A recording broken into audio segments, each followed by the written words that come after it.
Hey everyone, welcome again to another Hangout here with Astrospinner. My name is Liam, for those of you who do not know me. If the link is in YouTube, if you want the StreamYard link, if you want to come in and join the conversation, find it there at the very top. It's pinned in YouTube. Click on that link and then come in and join in the conversation. We already have someone waiting back there, so let's bring in Matt. Hey Matt, how are you? You're on mute. How are you guys? Sorry. There you go. How are you guys all? Good. Keeping out of trouble, trying.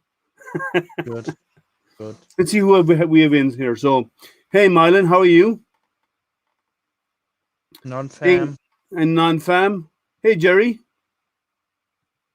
And we also have Michael. Hey, Michael, how are you?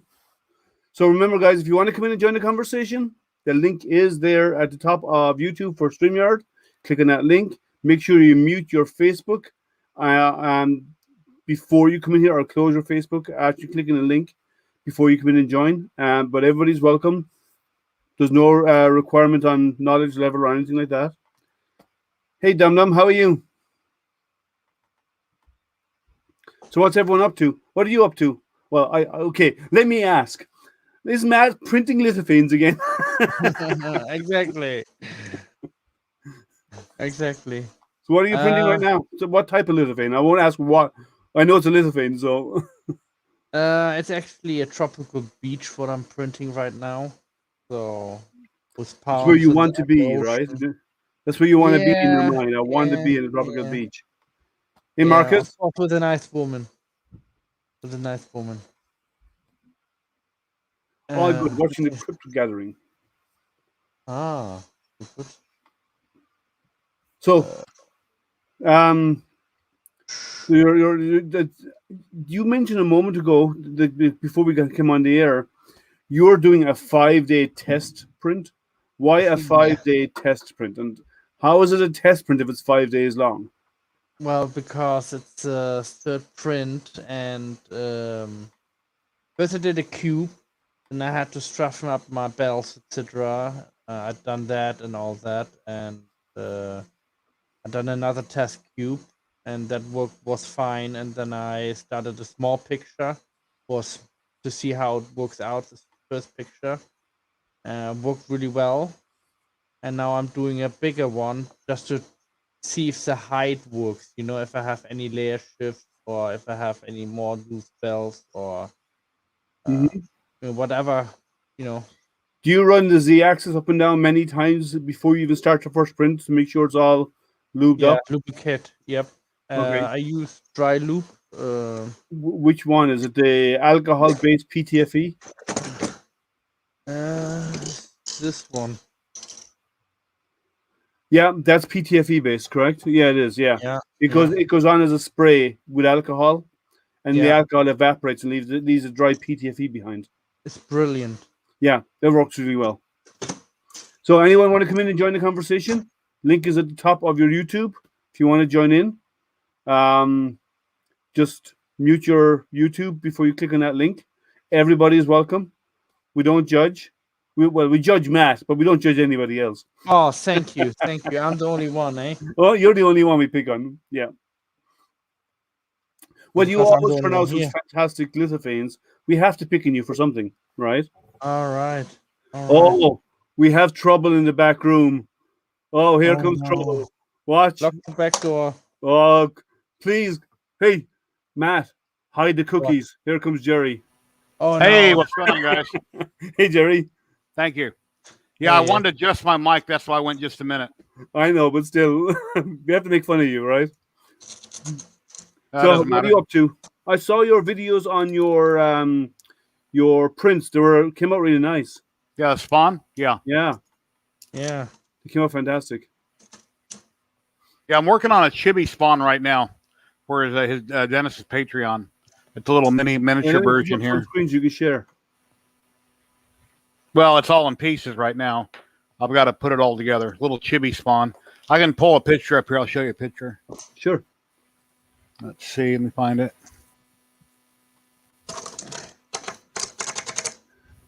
Yeah, I'm picking you, Mylan, because you picking everybody else. So someone has to take turns. Yeah, there it is. Yeah, let me add this to stream, and there you go. That's what I'm working on putting together right now. Cool. little chibi spawn. How many parts are in that?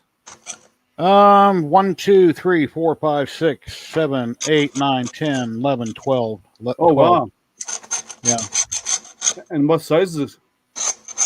Oh, I don't know. Not very big. It's just chibi size. Okay, cool. So Very nice. You seem all tired today, just like me. Who does? All of you guys. well, I had to mow the backyard, and my wife went down and got her first shot at Walmart. Done that this morning. All right, cool. Congratulations. Yeah. She fits the category of disabilities and teacher, help, worker, whatever. She used to be a preschool teacher before the pandemic 10 years ago. Some lady said, "Oh, you used to be a teacher?" She said, "Well, not now. There's a pandemic, so we didn't say it was 10 years ago." And she does have a bad knee and a bad hip, and she has to walk with a cane quite often. So, anyway, she still fits the category. Yeah, I got mine. I got my first shot over a week ago. So my next one is on the 14th of next month. Yeah, I told my wife, I said, well, if they don't accept what you're telling them, tell them you're homeless and you live in the backyard, and they can come over and we show them the tent out back, because they're taking homeless people now. So if they don't want to take you, and she can't say she's obese, she's not overweight. I'm the one so obese, so I fit a lot of categories.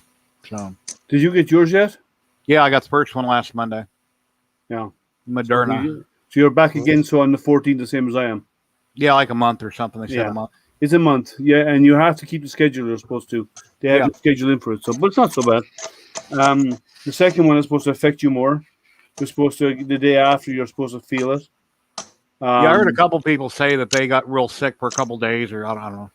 So, yeah, I'm pretty immune to getting sick. Well, it varies from person to person, right? Some people it'll affect more than others. And if I'm real tired and groggy from it, then I'll just drink a Monster. I think people who take the medication or the jab and they get ill, it's basically the sign if they would have got the real virus, that they would have gotten really ill. Well, no, because they're not the same thing, but it affects people's anatomy different. Everyone's anatomy is different, and and it's just we react to stuff in different ways. Some people react very little. Other people react a lot more harshly than others. So, like some people get a flu shot and they're down, and they feel bad for a week from a flu shot, and they never get the flu. Right? Other people who get the flu shot, they feel fine, but they get the flu almost every year if they don't get the shot done. Right? It'll vary from person to person.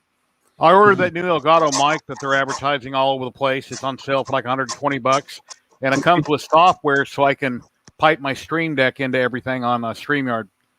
Oh, nice. That should be coming here today. It'll set on the desk here. It's supposed to be a real nice mic for streaming. Is it what type of mic is it? Made by Elgato. Oh, okay. It's on sale for $120. It's like $20 off right now. I've seen it on Twitter. I've seen it on Amazon. Few different places lately. And you can download some software with it where you can incorporate your Stream Deck and your mixer controls and everything on screen. So soon my buttons will work. When I hit them, you'll hear noises. Cool. And wah, wah, wah, wah. Wait. I've been testing the MemoreBot bill plate. It arrived the end of last week, and I found my new favorite build plate for my longer LK1, because the LK1 kind of had a build tack surface, but it was attached to a glass plate, and that stuff is it's kind of like not PTFE.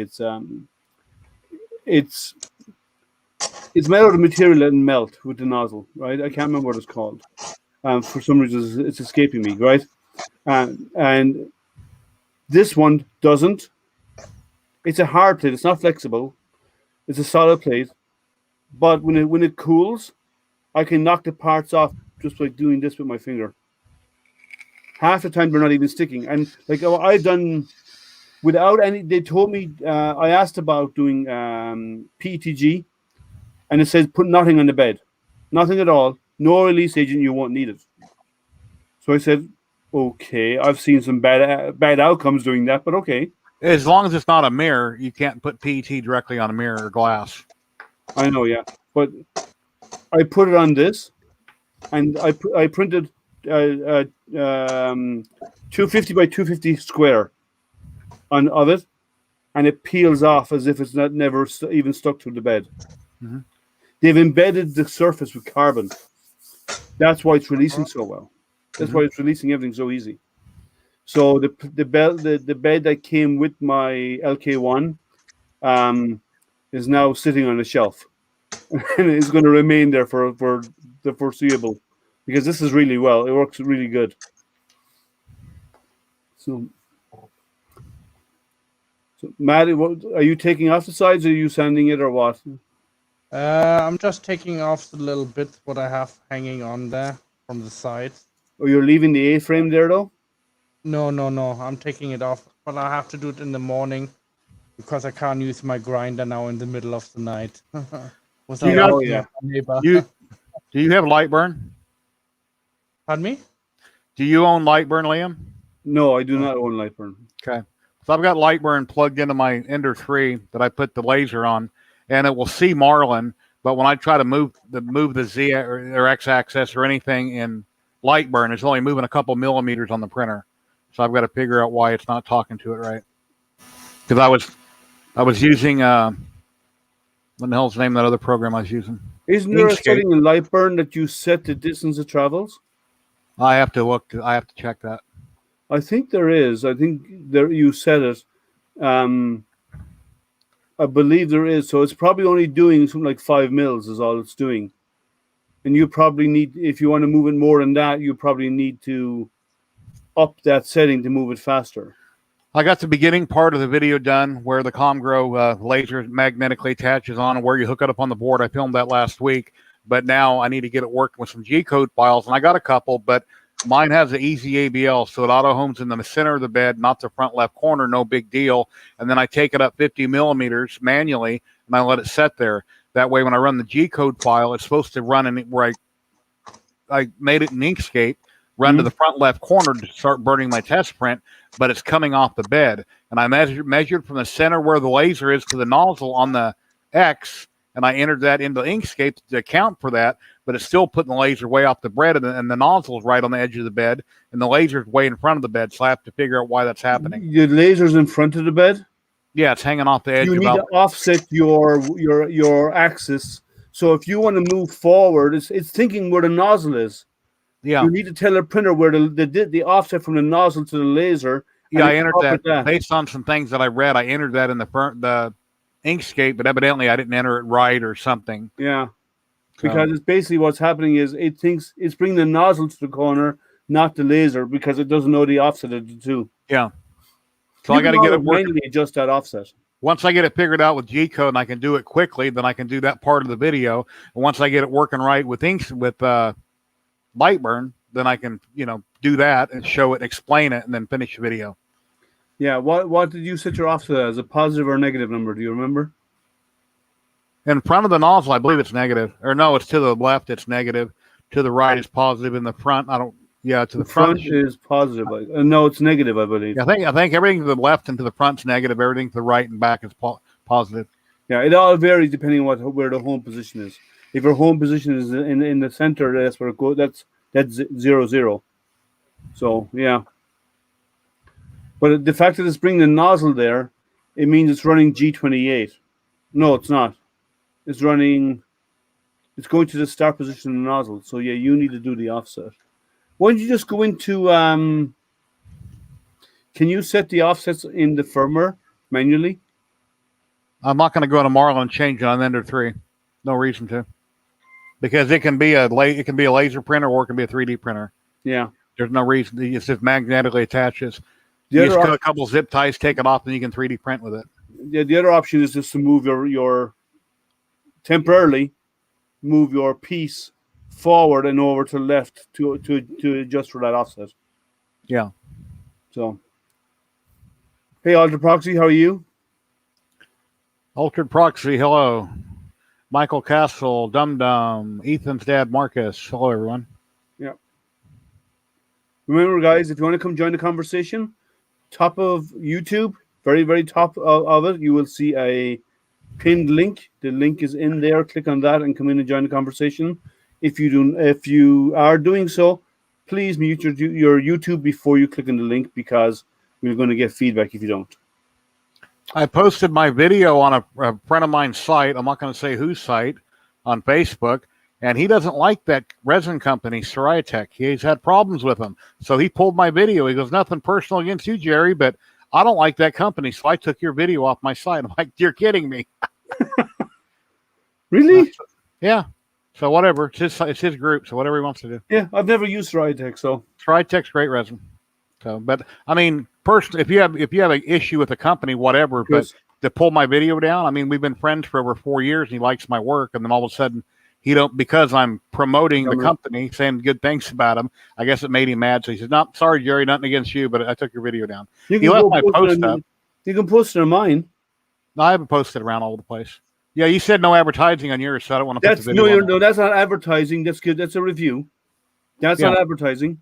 Okay, I'll put it on advertising, I mean manufacturers coming in to post their stuff. I don't like that. They will be put into and monitored if they do that even once. Yeah. But if you're doing a review and you want people to share it, have at it. Okay. And your work and all this kind of stuff. I'm fine with all of that. Just don't like manufacturers advertising. Yeah, because it gets to be too much and they're hard to control. Exactly. It's runaway effect. Yeah. And if you need one do it, let them all do it. Yeah, there's only a few companies that I allow to post, so it depends who they are. Yeah. And if they talk to me prior. Anyway, has everybody that's watching, have you seen the Spawn model that I just recently printed from 3dfigureprint.com? What in the hell's his name? Post a link. Dennis Moore. I got it right here. I can show it on screen. I'm just wondering if everybody's seen it. Yeah. Okay. Ultra Proxy's seen it. Well, didn't you do a video? You did a video on that. So yeah. Post a link and we can share it out to make sure everyone gets it. Oh, and the part where I have the beard and it shows me rip it off, that's in the video that I haven't completed yet. That's going to be part of this model right here I'm working on. Yeah. Where I go, I'm getting frustrated and it looks like I ripped my beard off. Yeah, I got the model right here. I can show it.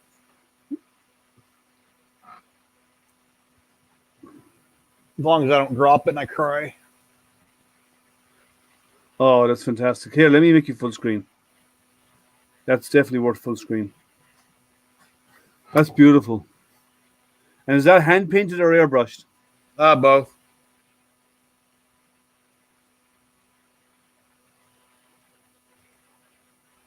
Now that's you see, I'd make a mess of that. Yeah, the Hell Dog isn't glued down. He's just sitting in his position. The cape does come off. You pull a pin and you take his head off and you can unhook the cape. It's got a magnet on the back of it. But yeah, the chrome looked much better. The chrome really looked chrome until I put a matte finish over it. And you put a matte finish over chrome, now it becomes silver. I should have done a matte finish on this before I chromed everything. What's your chroma? Where you paint it black and then you do over it with silver? Go over it with chrome paint. You can either airbrush it or you can buy a chrome pen, which is like this. And it's got the hardened plastic tip and it's actual liquid chrome. It's perfect. It works perfect. Anything you want to chrome, and he said, well, I don't know how to airbrush chrome. You can't really spray it in a rattle can, but this is perfect chrome right here. Oh. These are like 10 or 15 bucks. It's called liquid chrome. Anyway, it's got a big W on it. We sell them on Amazon. Took a couple weeks to get it, but I love these things.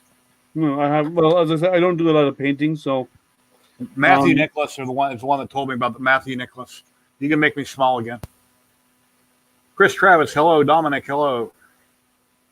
Yeah, they're all commenting about your Spawn printed. Thank you. Fantastic.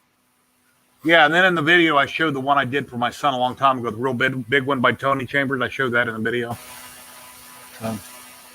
Do you have a stream coming up on Friday this weekend, don't you? Friday at 4, we're multi-streaming 5 channels on 5 channels again, talking about droid stuff and problems we're having and how things are going. Did you get your Ninja Flex for the droid track yet? Yeah, I reprinted it at 101%, like Sam did. I reprinted it at 100%, and I got the bigger servos in there. The gears spin fine, but they're not grabbing the track. So I went to Walmart today and I bought a bag of rubber bands. I figured, okay, the wheel has a V in it. I'll go ahead and put a couple rubber bands down in there. That way, the rubber bands will grab the track and turn it, and it's still not working. I'm having trouble getting it driving.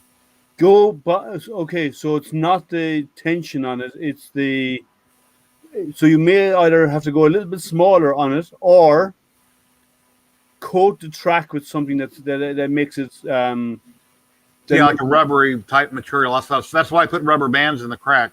I figured if I put a couple rubber bands, that center piece of the track will grab that and will turn it, and it isn't really working. So then I put a rubber band over both tracks like this, and that's not really working. So I need to find a wider rubber band or something. Because the tracks, which I don't have one handy here, but the center of the track on the inside has like a spline that sticks up, and that goes down in that groove on those wheels. So, could it be that did you check to measure the diameter of those wheels to make sure they're not a fraction too small?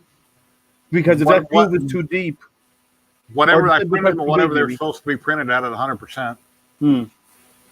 I'm just thinking there must be something stopping it from grabbing the grabbing hold of the groove, the cutouts in the wheels. And I didn't buy Ninjaplex. I bought another brand comparable, but it's still the same shore hardness. It's really, really like spaghetti, really flimsy. Yeah. Oh, what's that called again? The TPU you bought, what was it called again? What's the manufacturer? The TPU? Yoyi or something, isn't Yoyi or something like that? 3D Print Newbie. I do have all-clad chrome that I airbrush. I have 2 containers of that, but this makes it a lot simpler, and it's just as easy. It looks just as good, just using a pen to do the same thing. Yeah.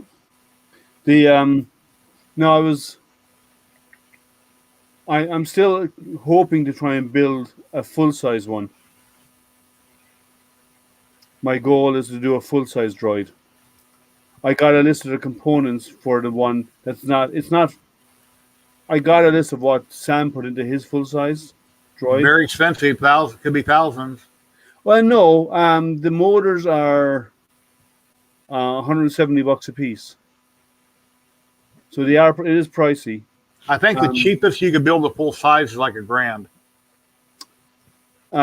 Possibly, yeah. You'll be looking maybe not as high as that, but because I looked up some of the controllers and so on he recommended, they weren't that expensive. So I think the most expensive parts are going to be the motors. I don't need the high end high speed controller that he's got. I really don't need that. So. Is that controller? I know it's in UK money, but it's like $450. Is that how much that was? No, that's not what he said. No, he didn't say it was that much. He showed an ad on the screen showing the controller they used in the Red Droid, and it's UK money is like $450. Matt, did you see that? Yeah. It said from about $550, I think. Oh, just for the speed controller. Yeah, let me see. Let me find his. Yeah, Matt will know. He's on everybody's stream constantly. He's like non-fam, but he's on stream. Non-fam, you're being called out. Get in on stream. Yeah. Yeah. Non-fan is in everybody's chat. I popped up to some random lady yesterday that was doing a StreamYard thing live, and non-fam said hi to me. Yeah, I had nothing to do with 3D printing, but non-fam is following me. It's a Robotech 2-channel speed controller is what it is. Let's see how much that is.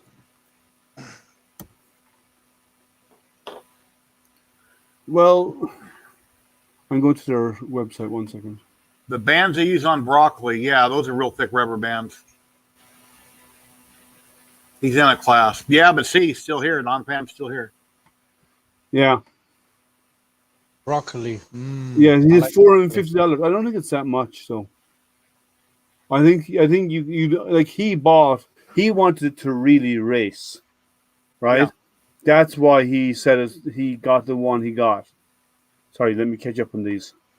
Well, you would need it to go fast. I mean, if a burglar was to rob you and you got your droid out front, you can have the thing run him down and knock him over. It'd probably break first. Yeah, but, or you break both. Hey, Big Mike. Big Mike, what's going on? You're on a lunch break, so where are you based? unless you're doing the evening shift. But the yeah, but he bought one because he wanted this thing to go super fast, and I like. You don't want to do it super fast when there's kids around because you'll end up mowing a few of them down. Now, while that's okay for me, I don't think their parents will be too happy. Oh, you're working at Home Depot. Okay. Question: fine. What are ROFL means? Well, Rolling on the floor. Big Mike was probably a construction worker, and he now works at Home Depot because most people in construction, when they retire, they go to Home Depot or Lowe's or something. Then they make good money there too, on top of their pension. ROFL stands for Rolling on the Floor Laughing, right? All right. Dominic said, I'm hesitant to buy a roll of Ninja Flex. I'm going to find that I can't print it with my Ender 5. You might get away with an Ender 5. Do not do it with stock Bowden tube. Make sure you have the XS Capricorn on it, because the stock Bowden tube has 2-inch plain side in it, and it would actually bundle up and double over itself inside the tube.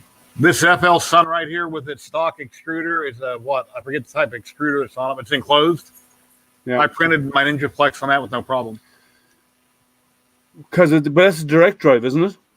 No, it's not a direct drive. It's the extruder is. I can't. Oh God, I can't think what's it. It's like a Bondtech clone or something. It's on it.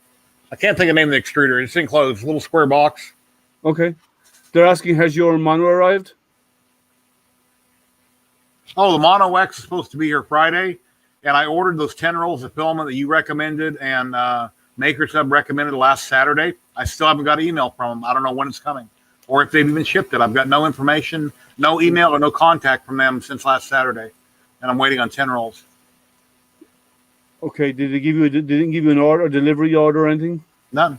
Yeah, I figured Monday I would have got a confirmation Monday that when they're shipping. Because typically you go place an order Saturday, Monday it's going out right away, and today's Wednesday and I still haven't got no emails from them, so that kind of irritates me. I'd call them if they're not responding. Yeah, I tried to call them the other day to talk to them about who I am and what I'd like to do with them, and their voicemail was full. Yeah, I am actually chasing them on something else, so I need to call them as well. I'm going to try and reach out to them if I get time tomorrow. But or I'll just give Daniel a call and say, get in the car and drive over to these guys. Even though they're far away, Daniel's in Orlando and these guys are in Miami, I think. Yeah, he's watching right now. Yeah? Yeah. So, but yeah, we need to get those guys stirred up a little bit. Because they're not responding to me either, and I've sent them a couple of emails. I'll just call them. But if you can't get through to them, then there's no point, because Dan recommends calling those guys. But you can't go wrong for the price. In all fairness, you can't go wrong for that price.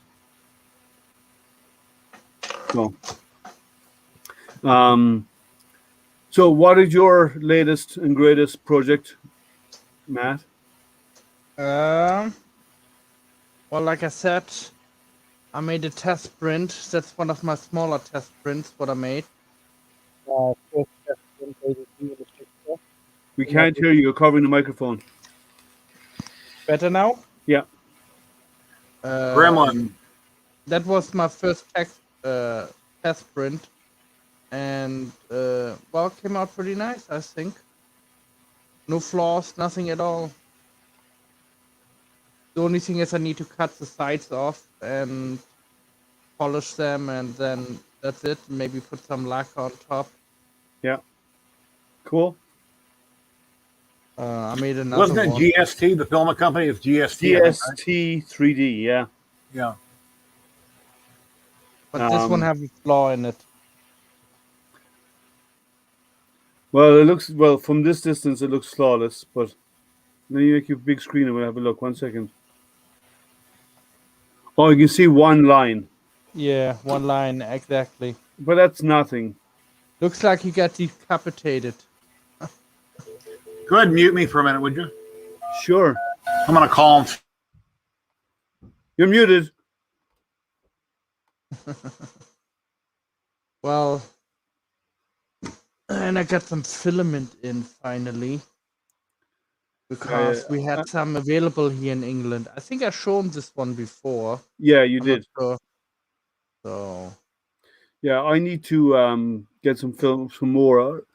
Especially if I'm going to start that large droid build, I need to buy more and I'm actually thinking about buying 5 or 10 kilo spools because I all don't right. want to run out. Yeah. Some of the big droid build uses 2 or 3 kilos for some of the parts in one part, and I don't want to run print and not have it running out in the middle of the print. Yeah. Hey Jerry, If you have Yeah, filaments, their like this, voicemail not a wasn't full. I left a problem. message, so. cool. Maybe they'll call you back. It's a 3-hour drive. That's okay, Daniel. I don't mind if you do a 3-hour drive. I'm not doing it. Oh, I know Altered it's a Proxy. bit. Is that Daniel? Yeah, he is. Yeah, Daniel pops in every now and again with different Okay, yeah, I names. PM'd Daniel earlier. I said I hadn't heard from him. Hmm. And I didn't notice if I got a PM back from him, but he's here now that he heard me. So, okay. Yeah. So Oh, sometimes okay. he's Yeah, he answered me. yeah. Sometimes he's hooted. Dan. Sometimes Dan is here as Dan. Sometimes he's here as Maker Hub, and sometimes he's here. And then recently, his new alias is Ultra Proxy. Okay. Multiple personality disorder. So if we talk bad about Maker's Hub, we can discuss it with Altered Proxy in chat and see what he thinks. Yeah, we can complain about Maker's Hub right now. Yeah. Yeah. He's not on, so it doesn't matter, and he can't Yeah. hold it against us, even if he is listening. Jesse Foreman, how you doing? Hey Jesse, how are you? Guys, the link is there in the top of the chat. If you want to come in and join the conversation, just mute your YouTube before you click on the link. But it is there. It's open to anybody to join. Have you done any work in your laser, Jerry? Just messing with this Comgrow Creality laser at the moment. Okay. The other one I haven't. I've been busy on videos. I've got, well, let's see. I've got the Comcrow video I got to get out because I've had that for 2 weeks. And I said I'd have the video done within 2 weeks. And it's been a little over 2 weeks. Then I've got 2 other resin videos I have to do. And I just got a resin video out yesterday. And then when I get this mic in the mail today, I'm going to do a video on it. I might as well. I'll tape an unboxing and stuff. Then I'll get it all set up and I can go back in the video and explain how I did this and that. So, yeah, it's got a handful of videos I got to get done. Yeah, I'm jealous. I wish I had the time to do them. I just don't have them at the moment. I had 2 of my products being released on the same day. They're both being released tomorrow, and I've been busting my butt trying to get stuff done that I have to get done for the releases. I'll have stuff to do afterwards as well, but the vast majority of it I need to get done beforehand, and I have most of it already done. But still, it's been a hard slog to get 2 of them done side by side. So that's been eating up all my time. How many people you have watching? Right now, 9 people watching. 9 people that are watching. Do I look better with the beard or without the beard? If you have an opinion, my wife is mad I shaved it off, and I actually, when I shaved it off, and I'm looking at my video, I kind of think I look better with it. I look more distinguished, but I do look older. So anyway, I'll probably have to grow it back. Come on, guys, vote. With or without? Tell Jerry. No, yeah, tell me the truth. You can't handle the truth. Yeah. Do I look like a memo asshole with or without it or whatever? That you should never have added that. No. Yeah, my friend Jared came over and had my wife take a picture, and she goes, "Yeah, you look like a midget compared to Jared because he's like 6'3" and I'm 5'7.5." Yeah. So. Sure, like who else is really tall? Isn't Joel? He's really tall. 3D print newbie thinks I look better with it. He says with. Jerry. Big Mike doesn't care. That's an honest answer. Jesse didn't realize until you told him what was different. Yeah, see, I got the goatee, which is thinner, and there's nothing else. Oh, that's a good question. Which one makes you feel better? And then Dominic says without. So I think it's split 50-50. Yeah, I got that video clip here somewhere. Let me see if I got it here. I'll show you. I think it's pretty funny. Any printers coming? maybe if they ever get the beta machines built. All right. I have I'm another waiting on A30M coming. the A30M, another one. Yeah. I'll be right back. Another one. Sure, Jerry. So what's Can't going wait on? for it. So how many A30Ms is that? That's 2 or 3? 2 of them. That's And the multi extruder, the 2 extruders, yeah? yeah, with single nozzle. Yeah. It has a white splitter inside in Yeah. the Holland, yeah. Does it have a mixing head or does it have a single normal nozzle? Single long nozzle. So you have to purge between each color then, change. Yeah. Now I need to actually email them.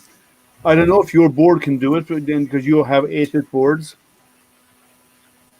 A company who's coming out with a new printer said they have actually a way of doing a failover in case one runs out.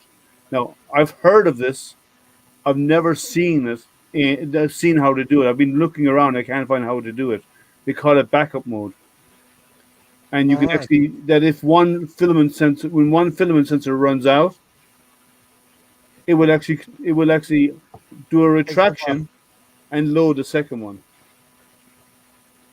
That's not bad. So for very long prints, apparently there's a way of doing it. Hey, old curmudgeon. Yeah, right now I have 2 kilos on it, and they're working Yeah, but pretty well. I but did some test a little bit. I was trying to do an under extrusion on purpose. So I was holding the filament and holding the thing on the end yeah open, yeah. so it wouldn't feed in. And the other line actually took over, and the loss of the filament from one side was taken over by the other side. Really? Yeah, Yeah, I have it it on can be done. 50/50. Yeah, it can be done in the firmware, old curmudgeon. I've checked the Marlin site and I didn't find it, so I need to do a bit more digging on it because I want to turn that on for my Artist D, and once Wido release their firmware, their code, I want to do it on my on the Wido printer as well. But it is possible, I know, and I know of another company who's actually doing it. They have a machine that they're about to release shortly. I think they're going to go Kickstarter. I'm not sure. But I just know these guys from chatting with them. I'm not involved with them in any way, but they've done it, and I'd like to figure out how because I want to turn it on in my printers. Yeah. What I'm gonna do is I already have a picture ready made. I cut the top off and the sides off and the bottom off. So I only have the picture and the frame in 2 separate parts. Hmm. So I can do the frame in a different color and the picture in regular white. Yeah, yeah, That's what I'm we gonna do discussed now. that. So Yeah. what are you going to use for cutting it? I used regular. What was it called? Doesn't come to my mind right now. Hold on a second. I have to load it. Yeah, I File. don't run Clipper or curmudgeon, so I'm running pure Marlin. But there is a way of doing it in 3D Marlin. So I Builder. just need to figure out. 3, Sorry. 3D Builder. I put it in and cut Okay, it. I haven't used that. I'm gonna It's have free to put my program. mic. I'll share my screen. I'll put my mic. Sure. Hold on 1 second, Matt. All right. Oh, you dropped yourself out of there, Jerry. Well, Clicked the wrong I button. can. Yeah. Um. Yeah. Can't wait actually to do that picture because it's gonna be the first picture in 2 different colors what I ever made, and I never seen anybody out there done it before. I seen. Seen people who done lithophanes and then put a color frame around it, but not a picture with a frame attached to it would have a different Yeah, color. the one thing you need to be careful there is you have to use a wipe wall around your print Yeah, I have that. because you don't want bleeding from one to the next. Yeah, Are you ready to share that, Jerry? Yeah, here you go. Yeah, when you go to share screen, don't hit the red X down below. That'll kick you out of the studio. I know that. You found out the hard way, huh? Okay, guys, watch this. You know, having all these failures is really driving me crazy. I feel like pulling my hair out. But I'm bald. I can't pull my hair out. But there is one thing I can do. There we go. Ha! Wow. Oh, and I didn't have to wax. Now, maybe I won't have any more print failures. That would be really awesome, right? Anyway, just wanted to show you guys that. So this is my normal me. And my wife's like, hey, grow a beard. It looks cool. Yeah, I look older too. So Santa Claus is gone for now. Maybe when it gets colder out. You know, having all these failures is really Yeah, that's funny. And then I say back to the video, but I cut that part of it out so I could repost that the other day on Facebook. You should have kept some of the hair and put it in your hands. So when you did this, it'd have been in your hands. Yeah. Yeah, I jumped slightly. I didn't try to figure out exactly my positioning. I just noticed that when I done this, my mic was up here. So I just grabbed the same thing. Then when I edited, I just spliced it together. Just put them together. That way it looked like I pulled it off. Yeah. So what's he saying there? It's That's nice with Clipper. You can usually build a macro if the firmware doesn't directly. Okay. And I don't know. I got contact with the engineers of this company because I sent them a whole pile of things I think they should have made a change. Even though I haven't seen their printer myself, I've seen a lot of the promotional stuff that they're doing out there. So I've been doing some digging on things I think they should turn on in their firmware that other people are not enabling by default. And it's gone to the point now that they're just going to say, hey, look, just talk to the engineer. I'll put you in touch with our engineer. Just talk with this guy instead of doing it with us because basically I'm dealing with the sales people or marketing people and they're relaying it. It's easier just to bypass that. So. And here's a picture of Jared Upton, a maker friend of mine here in Vegas that came by a couple days ago.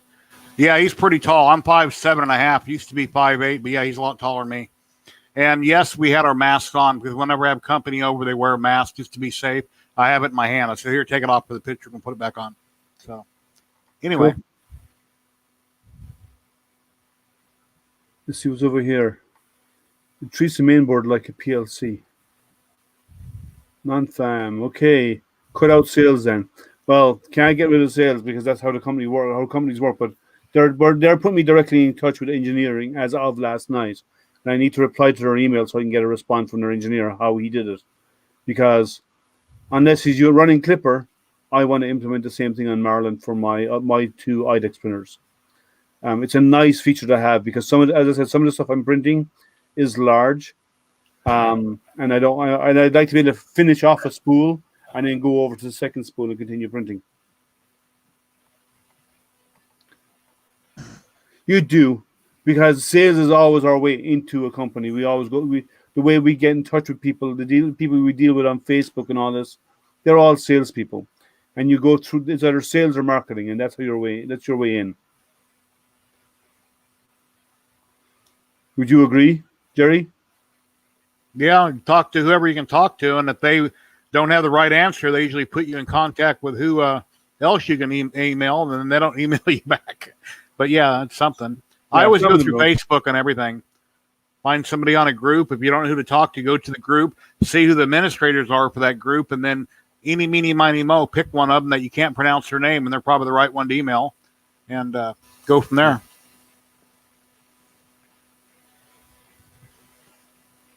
Maybe. And then if that doesn't work, you make an open post on their group about something, then you will get a response. Correct.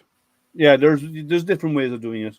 But I just saw what they were doing and I said, I have other IDEX machines and they did not come configured this way and they should have, and there's ways of fixing it. So I reached out to them and I gave them a list of the things I think they need to make sure they enable. And they've responded to me, but really fast, actually. And then I turned around and I went into a bit more detail, and they came back with an answer. They spoke with their engineers and came back with an answer. And I said, wait a second. Here is where it is in Marlin. Here's what you need to turn on in Marlin. And I listed out all the stuff in Marlin that needs to be enabled, so they can just go to the Marlin site and pull the code, right, and see what has to happen. And but there's one feature I want to find out more about how they're doing it. That's the only one the others they're pretty much doing anyway, and they're listening to what I said. All but one item, but this I want to learn from them on how they do this. When we have the context with engineers, we should leverage it, right? Yeah. Jerry's preparing for painting. No, I'm just trying. I need to put it together first, so I'm just sanding off some bumps from the supports. Oh yeah, on the resin printer. Do you remove the supports and the bumps before you cure, or after? Yes, you remove the supports. I usually don't have any bump problems, but they're and then if there's little tiny bumps, I'll cure them because they sand off real easy. When you take one of these sanding things here, yeah, like for fingernails, that emery stuff board. It instantaneously sands it comes off like flour. Resin sands really easy. Yeah. There's no effort. There's no effort involved. Yeah. Cool. Yeah, I tend to I tend to sand them before I cure them. Before I wash them even. Because then any leftover resin that's on the outside would actually seal up anything you've sanded, and then when you wash it, it comes out really smooth. Mm-hmm. But it means you're wearing gloves all the time when you're doing that. But still. Oh, Jessica Kirsch, I think her name was, that won the pink filament from me a while back. Yeah, she's all over the place. You probably talked to her on one of the live streams. She's down there in Boca Chica, involved in all that's going on with the filming. You see that big part she showed on Twitter and on her channel that she found laying in the sand? Yeah. It's from one of the rockets. Yeah, I'm on her Discord actually. Okay. Somebody offered like $1,200 or something for it, but yeah, she ought to just keep it. Yeah, she's a big SpaceX and Tesla fan. Yeah. And she puts her whole life on YouTube. I mean, everything that happens in her life is on YouTube. Really? And she's got a huge following, though. I think she's got something like 24,000 followers or something like that. Or so maybe even more. No problem putting her life. So she have no problem putting her whole life on YouTube. Well, people follow her for that, and people follow her because she's got a variety of followers. She has followers who are interested in her every day, right? She has followers that are interested in her obsession with Tesla. Even though she doesn't drive a Tesla, she wants to. But she actually drives down to the superchargers just to talk with the Tesla owners at the superchargers. And then she then does a lot about the live streaming of the SpaceX launches, especially the stuff the Super Heavy going on in the Starship and the Super Heavy that's going on down in Boca Chica, Texas. She was changing the oil in her car yesterday, old curmudgeon, so she can change oil. She can put together a 3D printer. It ain't rocket science. Yeah, she did change. She didn't get it changed, though. Oh, yeah, I didn't say. I know she was going to come on at one time.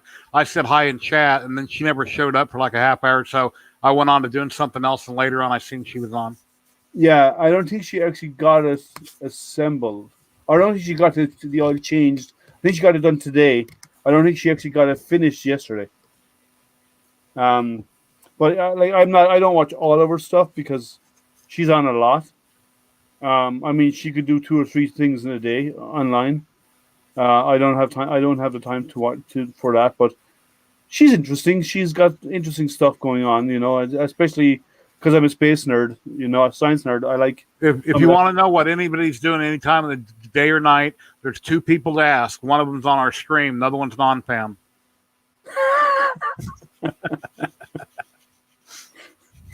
I'm not going to go there. No, Matt's all over the place on streams and watching or in chat, and so is non-fam. They can educate you on whatever's going on with anybody usually. That's not a bad. I'm not putting you down or anything. You're all over the place. Yeah. Do you have Matt? Do you follow Jessica? No. You should, because if you like the like I don't know if you are into Tesla and SpaceX and stuff. She is a serious fan of them. Send me a link in my private message and I have. Yeah, let me find her YouTube. I have to dig it out. I bet you all curmudgeon will get her before I will. Watch this. Jessica Kirsch or something like that. Yeah, Kirsch. Yeah. It's German. Yeah, she's American. She's a real bubbly person. Got a real bubbly personality. Oh, I like bubbly. She's single. She's probably too young for you. So. No. Sorry. Nobody's. No. I think she's early 30s, like 32 or 33. I think. I don't think she is that young. It's that age. I think she's younger than that. I think. Really? I think that a giveaway or something the other day if you guess her age. I think she's 32 or 33. There, it's in private chat. Oh, thank you. Let me check it out. Oh, curmudgeon says she's in her early 30s. She's in her 30s. And she said her last boyfriend was like 25 years older than her, in his 50s. Oh, wow. I heard that in the live stream. I think that was her that said that. I'm pretty sure. Yeah, but she's bubbly. She's interesting to watch. I'm more interested in the SpaceX stuff that she's involved in. But like, I watch some of her stuff, and I watch more of Lab Padres streams because I like Lab Padres streams because they get into the detail and they watch 24/7. I can't think of the guy's name, but I think we watch the same guy. He's got the little animated thing sitting on a shelf, the little spaceman that moves around.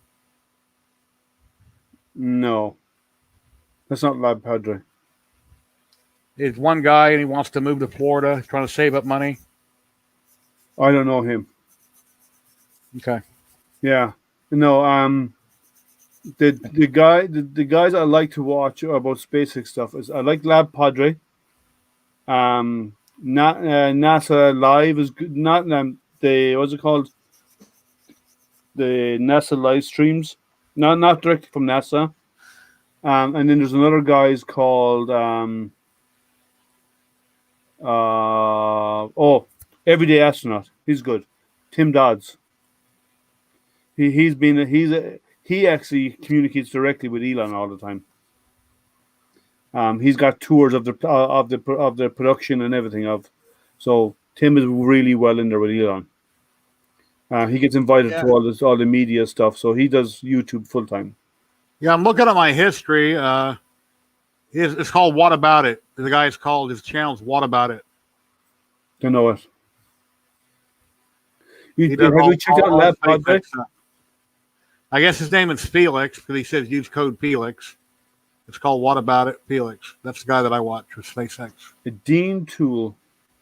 What's a deemed tool? Dum-dum, what's a deemed tool? You mean Dremel, maybe? Never heard of a deemed tool.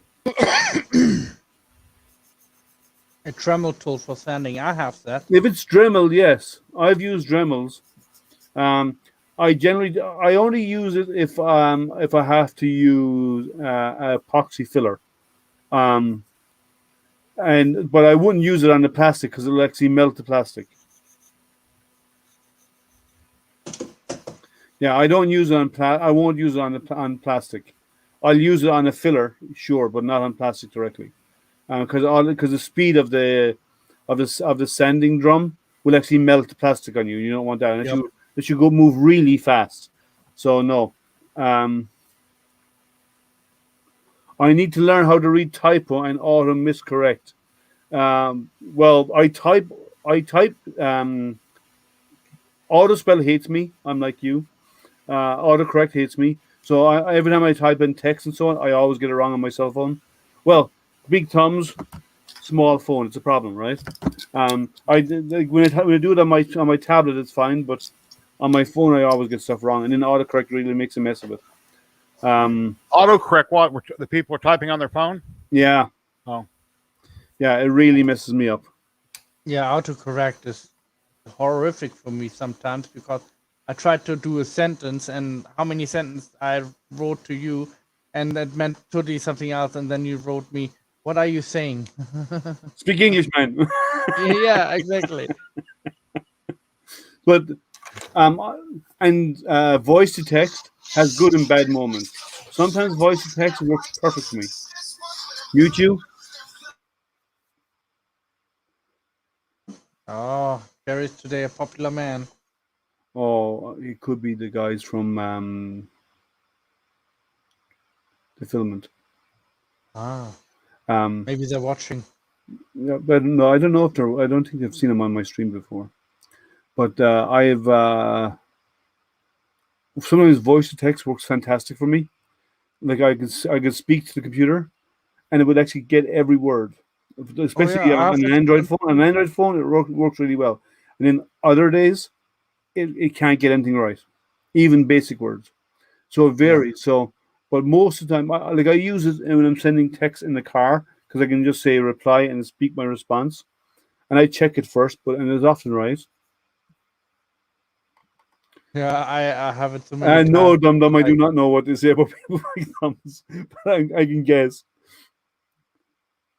I don't know how it came to that, but I said I want to what you eating tonight, and then it Yep. wrote something like what I don't know what is it, but something really funny it wrote, and it was horrific, and Well, it was oh yeah, it the changed the word out. You see, it changed out the word for another word, and then the sentence was totally different. So I was talking to this one woman, and I was saying, "Oh, she's saying she have a bad day," and I said, "Oh no, that's not good." And what it wrote, that is good. It wrote, and and I said, I pressed well send, and I'm like, it's from your "Oh no!" well it's from your accent. Yeah, It struggles probably. with your accent. Um, Simple things like and that. it does it for me too. Like as I said, some days it has good days, sometimes it has bad days. And what do you use, an Android or an Apple phone? What you would say, bad apple. Oh, you got a bad Apple. Okay, that's why. Well, no, Apple devices, even the Apple laptops, their voice to text is terrible. It really does not work very well. I have no Um, I've problem. tried narration on my Mac, on my MacBook, and I like Mac, but I don't like the mobile devices. Atrocious. When I do it on my Android, about 80% of the time it'll get it correct. 85% of the time it'll get it correct. Yeah, you have to train the Apple voice recognition You program did, for well, that. it should learn over time, right? Yeah, it does. But I mean, it really should. The I don't know how good they are. I've never used the Dremel printers. I think Apple should do something like a button, like if I press on that word and I can say no, I meant that word. You can do well in Android. You can do that. All right. In Android, when you type a word, you could if you select it, it'll give you alternatives. Yeah. Yeah. Or it does in Apple too, but doesn't work Yes, all the time. I don't know. I don't have any mobile devices that are out that are bad Apple, so I don't know. I use the Androids. I use Samsung devices, and they work fantastic for me. At some point, I'll have to replace this phone. It's in a bit of a seen better days. It works, but it's for now. But Is not anybody out there who wants to join us in our conversation? apparently, they're all shy. Everybody's shy today. Oh, everybody's a big chicken today. That's okay. But we all have a good and a bad days. You know, sometimes Yeah. there could be sometimes there's 30 people on the stream, sometimes there's 10. Oh, guys, Yeah. while you're out there, please make sure you like and subscribe and ding that bell if you haven't done it already. It liking and subscribing, liking helps promote the channel, and subscribing obviously gets you notified about when I post stuff. But if you ding the bell, you get notified about anything that's coming up that's live. So tell us about those printers, Mike. Are they any good? Who are you talking to? Who's Mike? Big Mike. Oh. We've seen worse on this stream, Old Curmudgeon. You had a bad day today. What happened, Chris? So, Mike, tell us about those Dremel printers as well. Are they any good? Have you used them? I've never used a Dremel printer. They're some of those small cube printers. They're for schools only. Do not buy a Dremel printer there.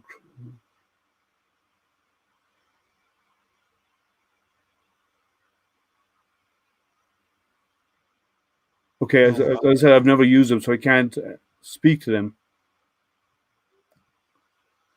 Long story, Chris. Okay.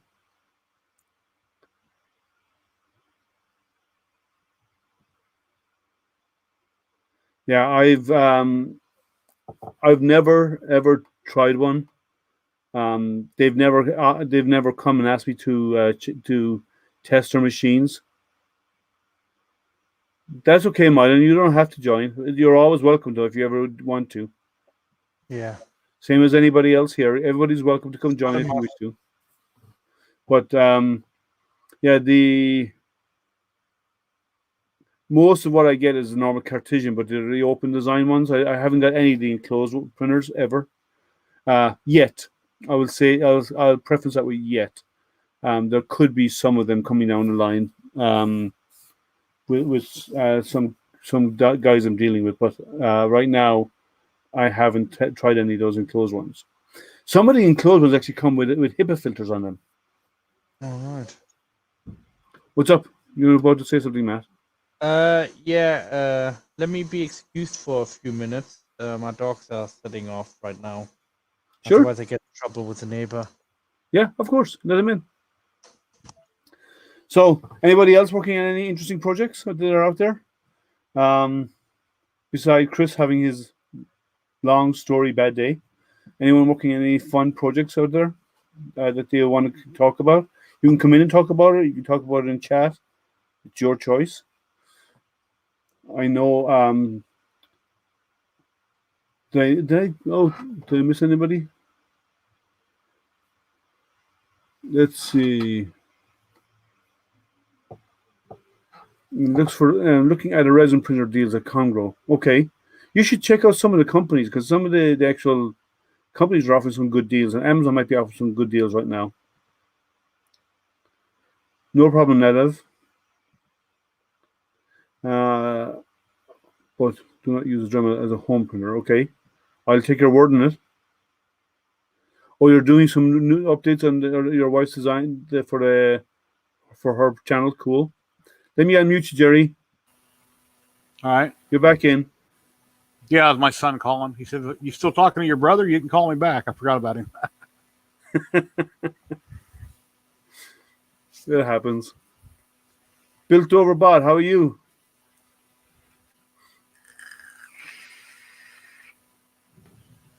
I'm wondering what noise Jerry's printer made for him to look at it. Okay. No, Jerry was on the phone. Yeah, my son called me. Only good thing about Drummer is that. But that's not a okay. Are we going to open up that bottle, that Pandora's box, Jerry? Direct or not direct? What is everyone's opinion on it?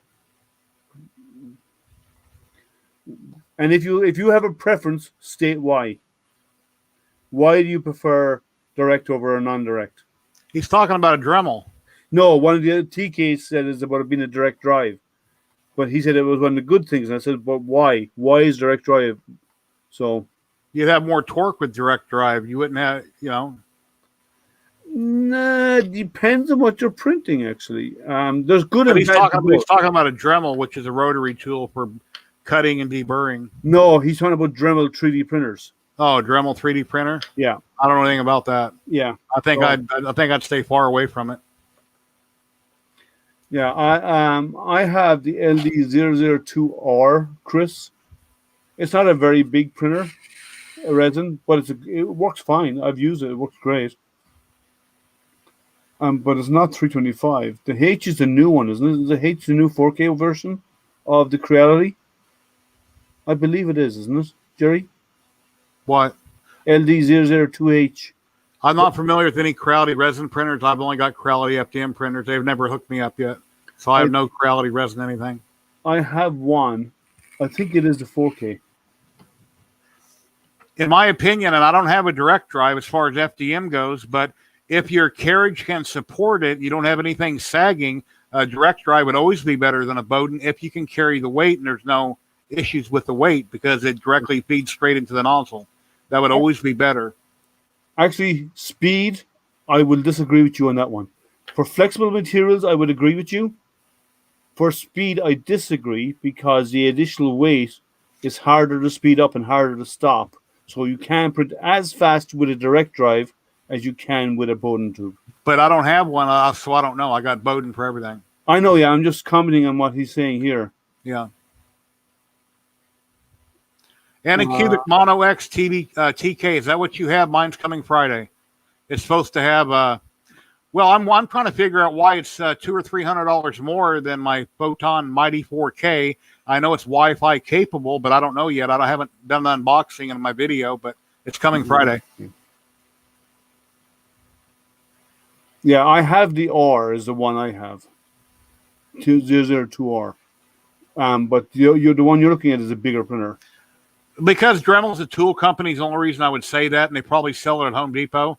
It's like DeWalt came out with a 3D printer. I seen at a trade show a while back, and the bed went sideways instead of back and forth, and that's a trade show. They wanted $2,500.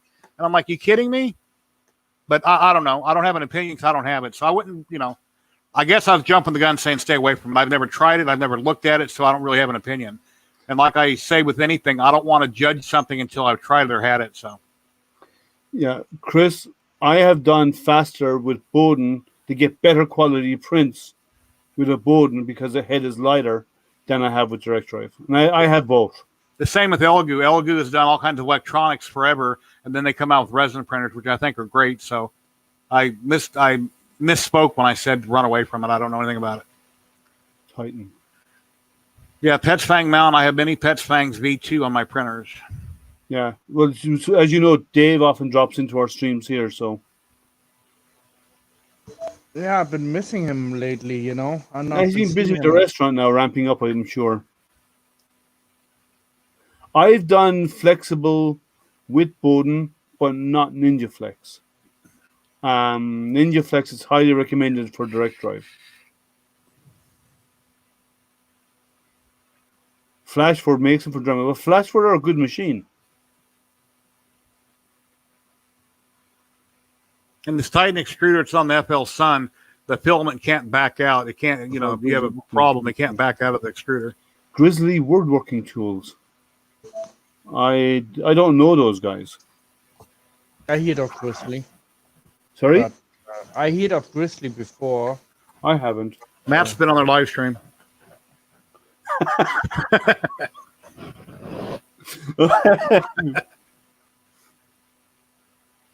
Met on the live stream, okay. You don't remember? On all the He's live done so many live streams, he doesn't even remember. Yeah, he's saying you're on all the live streams, so he's making fun of you. No, I'm not making fun of him. No, I would never make fun of somebody. I can take it though. I mean, I probably watched like 10 different YouTube channels a day, or. I don't have time for that. While I'm doing watching YouTube, I do on one other computer. I do on my iPad. I do Facebook, and I just keep watching and then typing, watching, typing, and so. Yeah, and printing. Yeah. Hey, Big Mike, did you see that video that Joel Telling did a few weeks ago? The printer that was normally $4.99 or $5.99 from Joann's, he got it for $1.99 on sale. It kind of moves like this, and I'm thinking, if a person's first experience is that printer for themselves or their kid, and they paid $5.99, they're going to run away from 3D printing and never come back. So it's a shame when a company overcharges something for garbage that should be $69.99. They're charging somebody $500-600, and it's total crap. And then it's like VR. When VR first came out, Oculus had their couple versions, and they came out with a thing you can put on a cell phone. That is like a zero compared to what a Vive or a real Oculus Lift is, right? So if everybody's first experience was this on a cell phone, they're going to think, oh, VR, I don't like that. That sucks. Companies shouldn't be allowed to downgrade things just to make a buck. Yeah. Well, I agree with you, Jerry, on that. They do it to offer, like, I know with most cell phones you can do VR, right? Yeah, but it doesn't compare to real VR that you plug into a computer with a video card. There's no comparison. Yeah, I don't do VR because I get motion sick. Okay, there's been one or two VR games. The way you move in the game kind of bothers you, but most of them aren't like that. So if you're at my house, there's so many things I could show you that wouldn't bother you. Yeah, it's okay, but I'm not a gamer anyway. I've never really been a gamer. Do you want to mute? Go ahead. I was just saying, I said I'm not really a gamer anyway. So it's my son is more of a gamer. Way more of a gamer. He's 14, so everything's computer games as far as he's concerned. I have some buddies who are big into games, but I like chain guns. I like Doom. I like killing things. I like blowing things up. Things like that. Now I should play Halo. So yeah, I have that on one of my Xboxes or whatever I got in the living room. Haven't played it in a long time. Rip rap. Yeah, they were bad. Those old printers were bad. Those kits, they were a mess. The only thing they were good for was parts.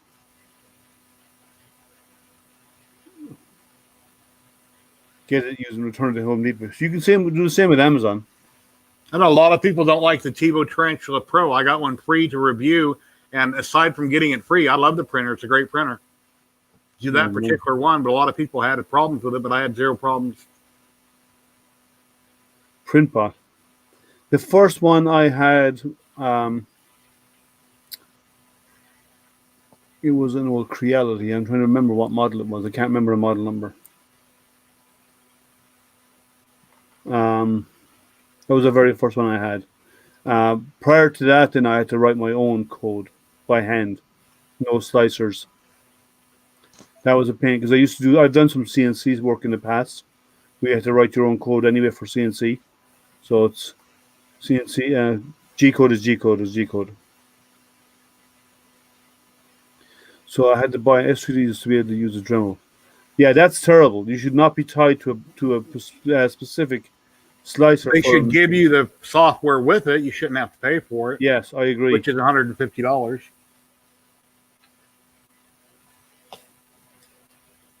Yeah. Well, I've never used S3D, and from what I know of it, and I know some people who have bought it. I have it. It's far behind some other slicers in features and functionality. Once I learn Idea Maker, and a few other programs that I can have an opinion, but I always use S3D as my go-to.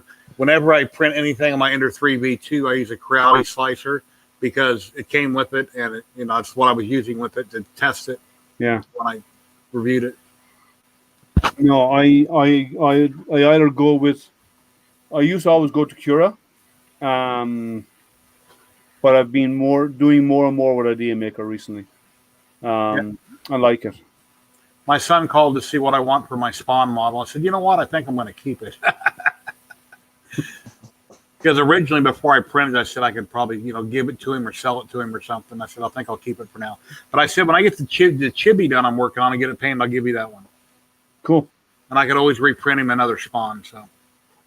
Yeah. And are you using the usual 5% infill? On the resin. Sorry, forgive me. Resin. I haul whenever I can. I haul parts on resin, 3 millimeters thick, which is very thick. And you leave internal supports? Usually, it'll put internal supports in the models. Yes. Yeah. You can do resin hollow and have no internal supports, but then you might have a print failure because depending on how the part is shaped, it might have needed an internal support to bridge that island. Yeah. So you just got to kind of slice it and look at it and drag it real slow and look at it real good to see what you do or don't need. Or if you're in a hurry, you just let Cheetah Box throw in supports and you go. I like to use Cheetah Box to put supports in. Then I go back in and remove the ones I don't think it needs. Because sometimes it overdoes it. So I like to take out stuff that I don't think it needs. You've used Cura, you've installed Idea Maker, but have not configured it. Idea Maker is really nice.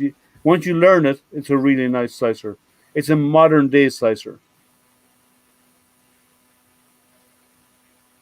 Okay.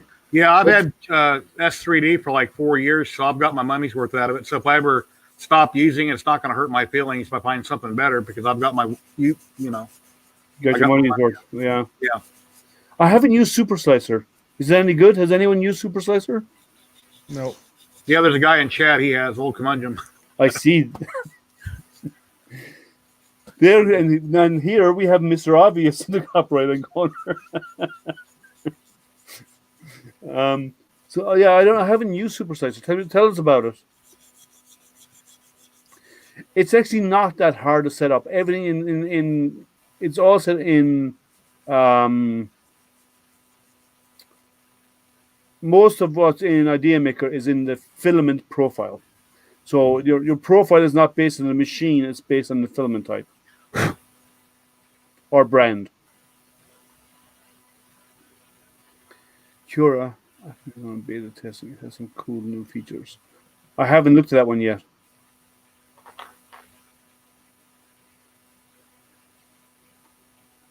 Only use it for about a month. Okay, still use S3D. Okay. A 90 cubic i3 Mega. I have not passed the first window yet. I opened one an outdoor park. Did I have been busy.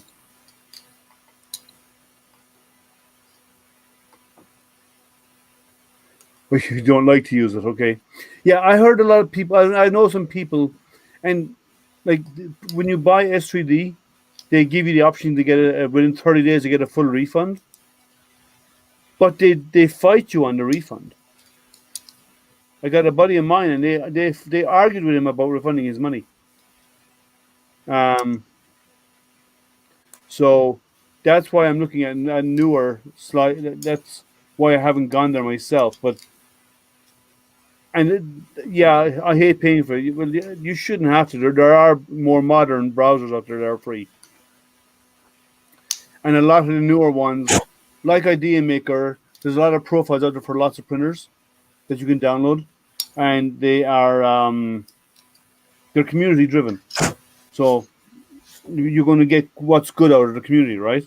And the other Simplified 3D, I can't imagine that's a company that actually has a physical office somewhere because they haven't had updates in years and they aren't doing anything. So they're probably somebody's at home somewhere and he calls up his buddies that designed it and they get into a chat like on StreamYard to discuss things. I don't know that they're a real company. I do not know. But I do know they haven't done updates in over 2 years. That's why I would say that. And they've been saying they're coming out with a new version for 2 years, and nothing's happened. And then when you do reach out to them, they're reluctant to deal with you. Because I said my buddy bought it, and he tried to get his money back, and he ended up having to argue with them. And eventually, he said, "You have two choices. You either give it back to me, which you said you would, or I'll go and complain you to the credit card company, and they'll blacklist you." And they eventually gave in. So maybe they're not as enthusiastic about maintaining the product anymore. Maybe that's what's happening. It was written at one stage, and now they don't have to. They don't want to keep developing it anymore. They've lost the interest. They're still basically school at uni machine. Not something you recommend. Oh, you're still talking about those. Okay. It might be a single guy who wrote it. I do not know. I'm guessing it was a group of people. Yeah, you do see posts from them. Okay, I'm not on their group, so. Bad thing about Dremel is very expensive and it's not meant for modeling. They just work out of the box. As someone says, great for schools. Well, it is great for schools, but at the price point, it's too high. Schools now are moving. If school wants to buy a really good 3D printer, and even libraries, more and more of them are moving away from Dremel. Actually, and moving towards what's their names, Lulzbot, because they work out of the box too.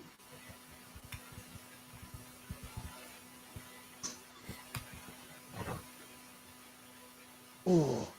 Yeah, Lulzbots are getting very popular because they are set and forget in most cases. As long as a person does not interact with them and change something, they'll print. A buddy of mine's got 2 of them, and they're fantastic printers.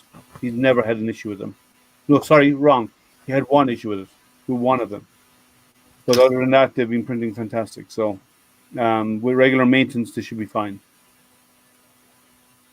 Yeah, we got a Prusa Mini coming eventually. I ordered that like a month ago. So you'll probably have another 2 months before it gets here? Another 3 months, it'll probably be here.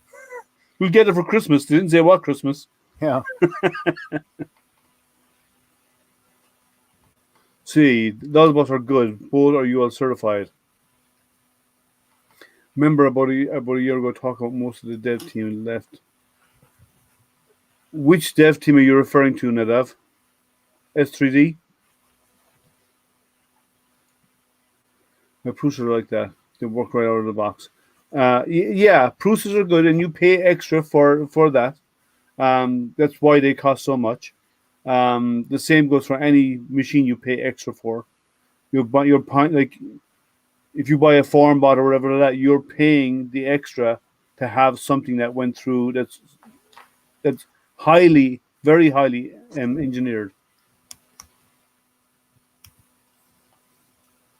But you can use Prusa Slicer, which is free, that works in any printer. You can use Idea Maker, which I like. You have Cura out there. There's a whole pile of them, so there's no reason why you have to go and pay for software. Even just because someone recommends it to you, you should try the free ones first and see what you get out of them. You can get similar, if not the same, or more functionality in the newer free software that's out there than you will in some of the older paid stuff. You're heading out? All right, man. Take care. Thanks for joining us. Take care, whoever's leaving. I'm not looking. TK. PK, take care, buddy. He's probably going to sleep. It's getting late. Yeah. Chris Travis. Yeah, for the most I don't part. know. He's a vampire. He's probably just getting up, eating breakfast by now. Who is? TK is a vampire. He's probably out having a Bloody Mary or just getting up. I doubt he's going to bed. Mary. Yes, there is an issue with the Prusas for lithophane printing. And they know it, and they don't have a solution for it. The printer understands Marlin G code commands. Yes, it does. Back normal hours. I won't be lasting long. Oh, he's back. TK is back normal, working normal day hours, I think. So, yeah, and what you said about Idea Maker, I like the Idea Maker UI. The one thing I think Idea Maker should change, I prefer the Cura full list of all of the functionality, all the features that you set in the profile rather than all these tabs. I don't like the tabs option. They got that from S3D and a couple of others in Prusa. I'd prefer if they took that, what the functionality they have today, but make it a complete single linear list. And you can scroll up and down and navigate through stuff and find stuff easier. See, I'm married to a vampire. The sunblock bill is outrageous. That's funny. So, anything else going on, guys? Not really. Not really, no. No. I'm sorry I'm not being real lively. I'm just kind of tired today. I know. I think everyone is. The weather's changing, you know? Yeah. The weather's My wife starting to said in my video, she said, you talk in one tone the whole time like this, so you're not enjoyable. So I'm the same. I've got okay results from Prusa Slicer. Some people say it's fantastic. Some people say it's not. I prefer Cura over that. Lama loves Idea Maker engine. He does. And I might look at Super Slicer. haven't. I never tried it. Is Super Slicer a derivative of Cura, or what is it? Because I've never even looked at it. Oh, come on, Jim. Tell us a little bit more. Just Google it. Like, you want me to do some work? What? I'm surprised Ike hasn't popped in and told you all about it, Liam. I know, yeah. He's talking about me, by the way. Okay, so Actually, I was this week 2 printers down, so I didn't were able to do not many lithos this week. But thank God I got my parts today from China. Took around about 3.5 weeks, and well, at least I was happy that I ordered an extra hot end, and today I broke another hot end on my machine because I accidentally screwed the screw the other way around and broke the Throat. the throat, and so I had to just exchange the whole thing and put a new one in. And I've only But, ever had to replace a hot end once. Ever. wow, And that's because one of the nozzles I used was, it wasn't, the threads mustn't have been right on it, because when I removed it, it stripped all the threads out, and Yeah. so when it was going in, it actually cut its own way in and badly and damaged the aluminum block. That was the only time I've ever had to do it. I've never had to replace, like, unless I wanted to upgrade it for a purpose, like I went to an all-metal hot end or something. I've never had to replace a hot end, ever. I think that's why. thermistors. I think that's a similar reason what I had, because Take care, Big I Mike. bought some cheap care, Mike. nozzles for 24 8-pound, and I screwed them in, and they went all right. But when I screwed them out, they were like hard to screw out. Oh, and I think they kind of messed up my 2 hot ends what I had, Yeah. because this is the ones what I used for them, and now I only use those stock Now, nozzles. I've been lucky. I've only ever had one. It was because of a nozzle threading not being right. It actually cut into the aluminum when I screwed it in. So removing it actually just stripped whatever was in there away and nothing else going after. Did you start it by hand to hopefully you got it started properly? I always start it by hand, yeah. Always. Well, I'm going to run. I All hope right. more people drop in. Please like and subscribe to Liam, everybody. He's a great guy, and he needs to get up over 1,000 subs. And I have to get if 500. everybody watching doesn't help him do that, it ain't going to happen. Yeah. And always hit that thumbs up button. If you're sitting there hanging out, we must be saying something that you want to hear, or you're just bored with what's on Netflix. But yeah, either way, give him a thumbs up and like and subscribe, and everybody have a great night. And I'll be back Friday in my live stream. My PR guy here. Take care, guys. Take care. See you guys. Bye. See ya. Oh, we recorded a static UI. He seemed down to me today. Sorry? Jerry He's just- seemed down to me. I don't know why. Like, everybody's tired. I think the time change that happened a week ago is just starting to catch up with people, and everyone's tired this week. We have it this week here in Europe. on the Well, you have 28th. that coming then, and good luck with it, because that change is a kick in the butt. It ruins a day. It does ruin your day for a few days. It upsets everything, and then you have to try and catch up with sleep, and because you're getting up earlier, because your body clock says get up, and then all of a sudden you look at your watch and say it's 4:30 in the morning. What the hell? So that's what happens, On the 28th, that's a Sunday, I believe.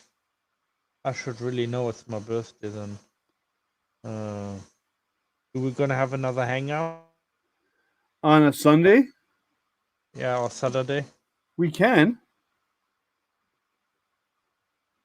Yeah, Sure. I'll be on. Yeah, we can do hangouts. We can do them anytime, as long as I don't have anything else going on, like with the family and so on. I'm Yeah, of open to course, doing family hangouts comes first. anytime. I need to do a bit of catch up with some videos I need to get done as well. Like that new build plate I've been testing. It's Yeah, fantastic. sounds interesting. Oh, like I mean, let me take. I'll show you how easy. I don't have one printed, but look, taking a part off it is like this. Look, Matt. There's a part there. Taking the part off it, you just push it with your finger. That's it. It's immediate. There's no hold. It feels Even like when it's hot. What? When it's hot, you can move it. No, not when it's hot. As soon as it cools down. All right. Yeah. And I mean, normally when you something and you print on it, you kind of pops off a little bit. Let's see you here. Sleeps for rich people, for us working class who have to work more hours anymore. The browser isn't updated unless the window isn't minimized. Okay, I don't know what you're talking about there. But normally when you take a part off the bed, you hear a little pop, right? When you take it off. Yeah. Nothing. I mean, you can slide it off with your finger when it's cold. That's awesome. It completely releases. And I've done some 250 by 250, even on PETG. Right? A 250 by 250 thin square, maybe about 4 layers thick is all. Just to cover up most of the bed with a single print. And when it cooled down, I just cut the edge of it and just lift it straight off. And it feels like it's only been attached by static electricity. You know when you peel one piece of paper away from another, like they're stuck together a little bit? That's what it felt like. Yeah. Static. Wow. So it was really, really good. The satin flex sheet on my Prusa is like that after it cools. Complete releases from the bed. Yeah, this is the same. But these Mamor bots are made from their V5, which is the bed they asked me to test for them. It's made from fiberglass, but the top coat of it is infused with carbon. So when the carbon cools, it releases everything. I think, it might be good for Mike. I might let Mike do it, but they have a release system that they have. But it might be good for that because it does release it very, very well. So if you're using an ordinary Cartesian and you wanted to move the printhead into the middle and actually, like the printhead goes into the middle of it and then it comes over and you move your y-axis to push the part off, this bed would be great for that.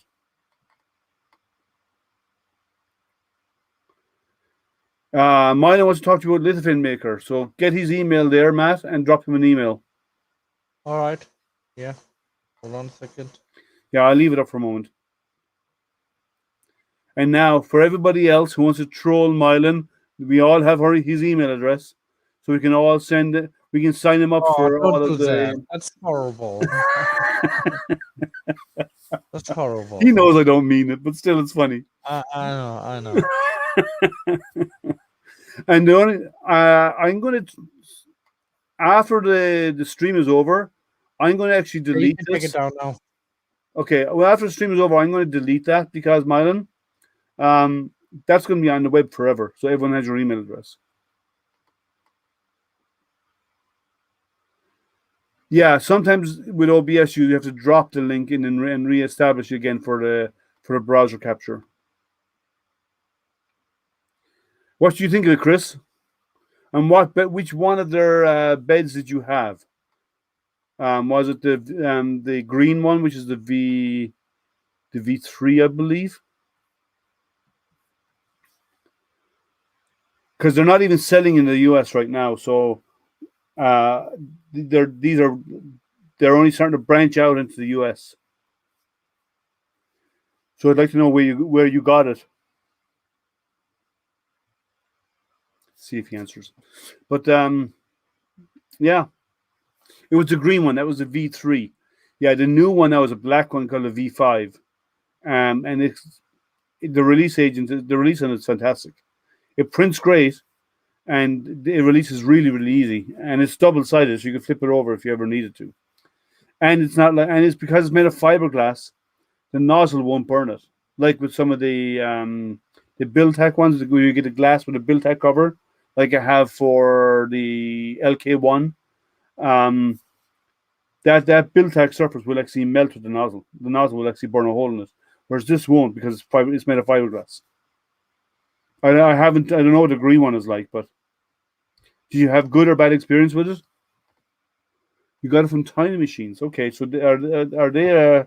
I didn't know they were selling those products because the guy I'm dealing with has been asking me about contacts here in the States where they could actually market the product through them. So I didn't know. So I'll have to check out Tiny Machines, see if they offer it. And if they don't, I recommended him to go talk with Tim at TH3D to see if Tim wants to start offering their products. Yeah, you had a good experience, and I've had, and I said I put PLA and PDG on it, no issues. I'm really happy with it, and I made videos of how easy it was to release the product, and it was very, very simple.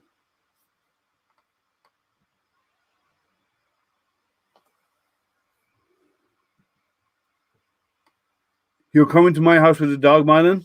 Why? And you're a long way away from where I am.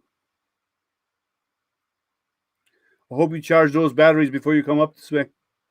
It's a long drive. I haven't used Tiny Machines, but Mamabot they seem to be they're a small company, but they seem to be doing a good product.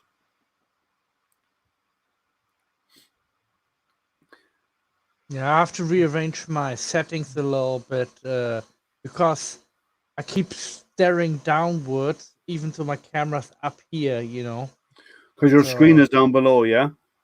Yeah, I have two screens, one for where I see you immediately and my screen, and then on the bottom I have YouTube so I can monitor what everybody is saying, and that's why I'm looking down. I'm not trying to ignore anybody or You can not see the chat in StreamYard on the right-hand side at the very top right. You can click on chat or comments, and you can see the comments that people are saying.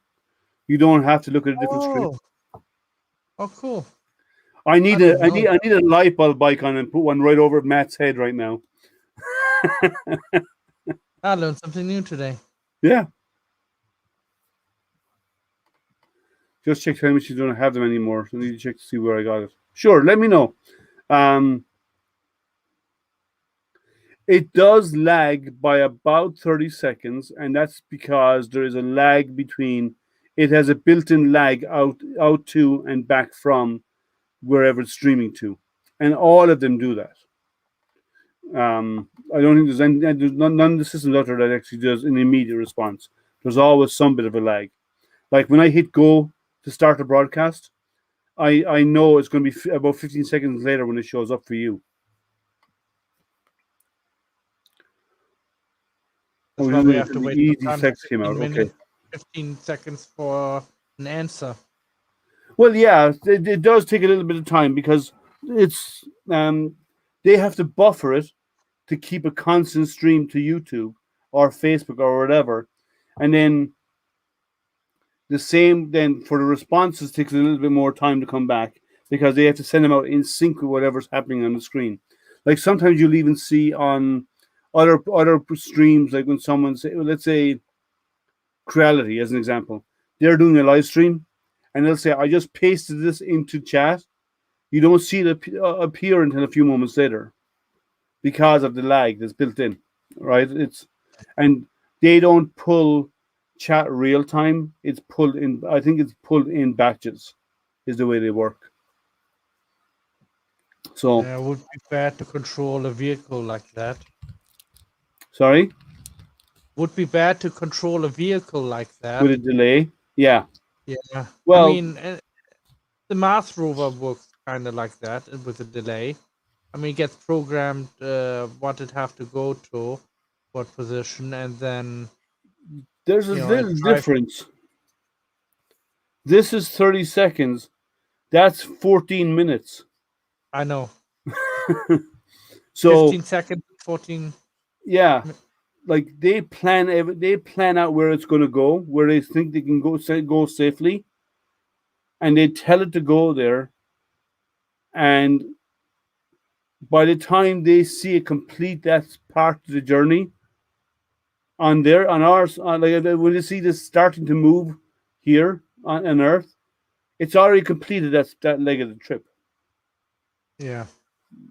I wondered if they have some kind of safety device on their, like what a Roomba robot vacuum cleaner have. Like when it goes too close to the edge of the stairs, it automatically turns around. So I wonder if they have something like this too, if they come near craters or something. That it doesn't fall into the Yes, crater. it has intelligence. It has like lidar and stuff built in. It does have that Nice. intelligence. So, what if if the speed of light was closer to the speed of sound? What a mess! Yes, it would be a terrible mess. And Yeah. I explained the difference between light and sound before, I think, Yeah. but it would be If light hard. would be sound speed, we already broke the light speed record. Because we broke the sound speed record. Yeah, We can they're go. very different. Yeah, I know. Yeah, I mean, so it one could have. is 1,000 and the other one is 333,000 kilometers an hour, or something like that. I don't. Which The light speed is 333,000 something. 300. in kilometers, I'd have to look it up to make sure. Um, Oh, something it's like 333,000, I think. no, it's in miles. It's 186 thousand, but in kilometers it's 300 300. What is he? Is 299,792 kilometers per second. So roughly double. Yeah, close. Yeah, Yeah, yeah. look at So that. it is 186,000 miles per Second. miles per hour or per second, Yeah. right? So one photon of light can go around the Earth 7 times in 1 second, Mm. or it'll take 1.5 seconds to come from the moon to Earth. So when you look at the moon, you're looking back in time, what the moon used to look like a second and a half ago. Or if you're Yeah. looking at the sun, you're looking back in time 8.2 minutes. 8 minutes. Yeah. Um, Mars is about 14 minutes right now. It varies a little bit. Jupiter is about 40 minutes. Saturn is about 80 minutes, 85 minutes back in time. So you're seeing what it used to look like. Wow. So what you see now is actually being, and the fun thing is about Jupiter is because Jupiter spins so fast. Jupiter does one full rotation every 10 hours, even though it's the largest planet we have, right? It moves really fast. So in the amount of time that it comes back, what you are looking at has shifted an awful lot in that amount of time. Yeah, it's about 0.6. Stepping up to get involved. They would charge whatever they liked. Would you think that's physics? We're stepping up to get involved. I don't know what you would mean by that, Dominic. Oh, he's talking about the cleanup in space, the space tractor, what made to clean up debris. Orbiting space junk. Yeah. I think that's what he's talking about. I know NASA has been exploring the idea of a harpoon style system to get the big stuff. And a couple of other groups are looking along those lines. Like, so you did come up to something and they'd harpoon it and pull it in. And by getting a couple of them, especially big stuff, then they'd force it to deorbit, control the deorbit of it, so it burns up in the atmosphere. There has been some experimentation. Yeah, I mean, the best thing is to build a big space like that and what's fully autonomous. I mean, robotic, and then put the harpoon on, because I can imagine if you have a spaceship what is this big and the harpoon is this big, Won't make a it difference. will not both go in No. one goes that direction, one goes No. that direction. No, because what you do, well, first of all, you put most stuff that's in orbit was put in orbit going in one direction, right? Going Yeah. from west to east. Yeah, but Most of it. wouldn't this one slow down a little bit? The one what shoots the it would slow Yes. down. Yeah, so you'd have to get close. But and what would happen? Because what happens when you fire something out, right? You have Yeah. an equal and opposite. Everything that happens gives an equal and opposite reaction. So every action does. So if you in space, if you push something one way, Yeah. you also get That's pushed that back way. with the same force. So you That's what I'm separate. talking about. So you'd have to get close to it. And on top of that, all you have to do is slow it down slowly over time. Create drag on the item. If you create You enough know drag, it'll deorbit on its own. the Russians actually, I think, done when they done the first space station, a small one was it? They actually put a cannon inside. That's a mistake. No. Yeah, it is. Because, well, it's a mistake for a simple reason. Because if you blow something up in space, you're just spreading more and more parts.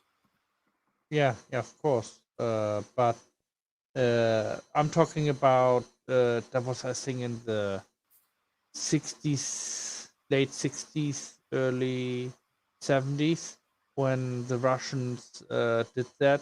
They actually had a cannon in space, and they actually tried to fire it, but then the like I think said no to it because I thought the vibration of the gun would take apart the spaceship or the uh, would destroy the structure itself or rip out, Mm. because it's so powerful.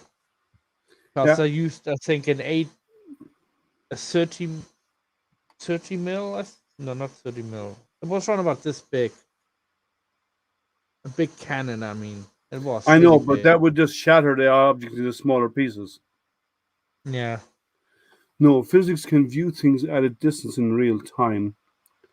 No, you can't view anything at real time. You're seeing it what it No. used to be.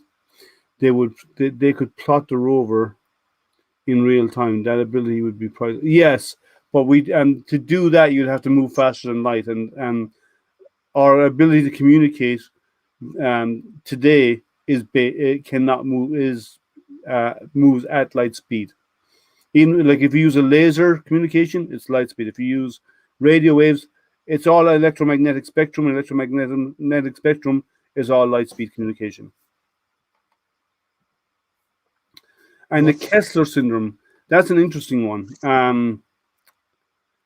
That's the collision cascading is what you're referring to there. When one object hits another and it shatters and it breaks up and spreads on to hit other objects and so on. So yeah, and that does happen, right? If something the size of the bottle cap traveling this that stays in orbit, you may not believe it, but something the size of this, made out of plastic, in orbit, traveling at 186, traveling at 17,500 miles per hour, you might as well be might as well be hitting something as well as being shooting a bullet out of a gun, right? Mm. Or even faster, right? It might as well be an explosive device because it's going to hit so fast that whatever it impacts, this will shatter into smaller pieces, and whatever it hits is going to shatter into smaller pieces. Yeah, it's huge energy, correct? Because the momentum, the the momentum of it gets turned into a different form of energy when it hits another object. So yes, you cannot destroy energy. You can only change it from one form to another. You cannot make or destroy it. It always exists. So yes, that's what you're referring to when you're talking about the Kessler syndrome or Kessler effect. Some people call it. It is cool though. Like there has been satellites that the Chinese, I think it was, a couple of years ago, blew up a satellite, and that caused problems. That actually took out satellites afterwards because of that effect, because it shattered into pieces. Now, can you use it? Yes, you can, but all you're doing is polluting the orbit with even more debris. You're better off leaving some big pieces up there that you can track than thousands and thousands of small pieces you can't track. Yeah. It's like a comet. If a comet would come to Earth and we try to nuclear blast it out of the sky, you might be shooting a BB gun at it. Effect. Yeah, it's a shotgun effect. Then even that, no, it's like, no, that would be moving so fast. It'd be like shooting a BB gun at a moving train. It'd do nothing to it. No. Do nothing. Would we not use nuclear weapons to avert it in space? No. Like when it comes to a certain approach, then explode it nearby, that it pushes a little bit outwards. But exploding nearby wouldn't work. You have to do it on the surface. Because there's nothing in space to move. There's no if you do something nearby, you need to have a percussion wave to move something. But there's no percussion wave because there's no media in space. There's no air or oxygen and stuff, right? By the explosive. Nope. No. Would it dissipate? It would just dissipate. So what you need to do is like an explosion. When you see an explosion here on Earth, the explosion does some immediate local damage. Most of the damage that's done is done by the percussion wave from the explosion, the sudden expansion of the gas, creating a percussion wave. That does most of the damage. So you need to be on the surface to create an energy effect in a direction. So it'd be easier to send out a rocket or some form of probe, land it on the surface, and fire its engine, as long as it was actually moving, as long as it wasn't tumbling in the axis where you wanted it to move. Because if it was coming in and tumbling, you couldn't ever fire the engine because you'd be firing in all directions, which only keep it in the same spot. Yeah. Well, no, it'd be like it would just wobble in the same spot is all it would do. Lasers, no, we don't have enough powerful lasers to actually do that. Again, shooting a BB gun at a freight train. That would not work. What was a Star Wars laser? Yeah, well, we don't have the ability to do that yet. No, I know. We don't have what's those crystals called again? Sorry? No, I'm talking about the crystals in Star Wars. What they were called? Yeah. Basically, it powers the source of the big Star Wars laser. The crystals. Oh, Star right. Wars. Yeah. Smaller pieces burn up, but you must remember. Kuiper. Yeah, Kuiper. That's right. Kuiper?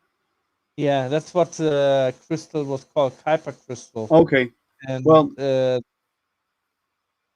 come on, smaller pieces burn up easier. I agree.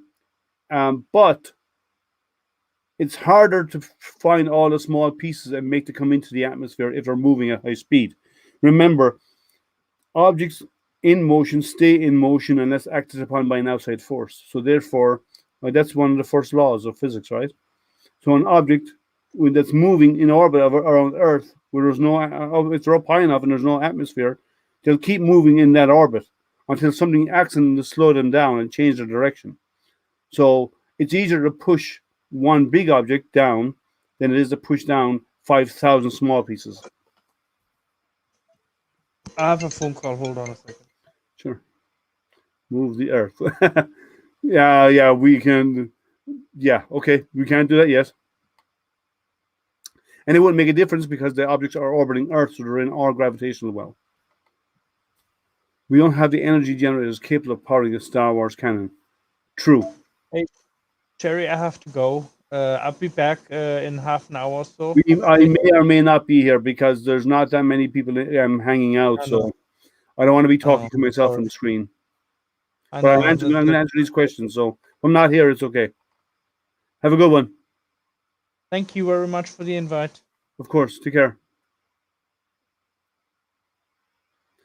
An outside body. You mean a body outside of our orbit? Well, even the moon is in our orbit. So for it to be outside of our orbit, it needs to be out way beyond the moon. Because gravity does decrease the further you go out. And it decreases by the square of the distance. So it does weaken. But until you reach Mars, Earth's gravity still has an effect on you. Then Mars gravity takes over. Because gravity is a local phenomenon, but it's a local phenomenon that goes on, that actually diminishes, and that diminishes to almost infinity. It gets less and less and less and less, but it's always going to be there. There's always going to be some small effect. So it wouldn't really help. You're better off just to pull it in and not get it and get it in towards, so that way then our planet can burn it up in the atmosphere. Comet or asteroid? I don't know what the question is. You need to explain a bit more. Actually, no. One large impactor would be better if you could bring. If you're referring to debris in space, like in orbit, one large one is easier to bring in. If it's one large object, we could potentially move it. Potentially. They are exploring options right for that today. If we knew about it early enough. For debris like rocket pieces left around Earth's orbit, then bring it in one piece.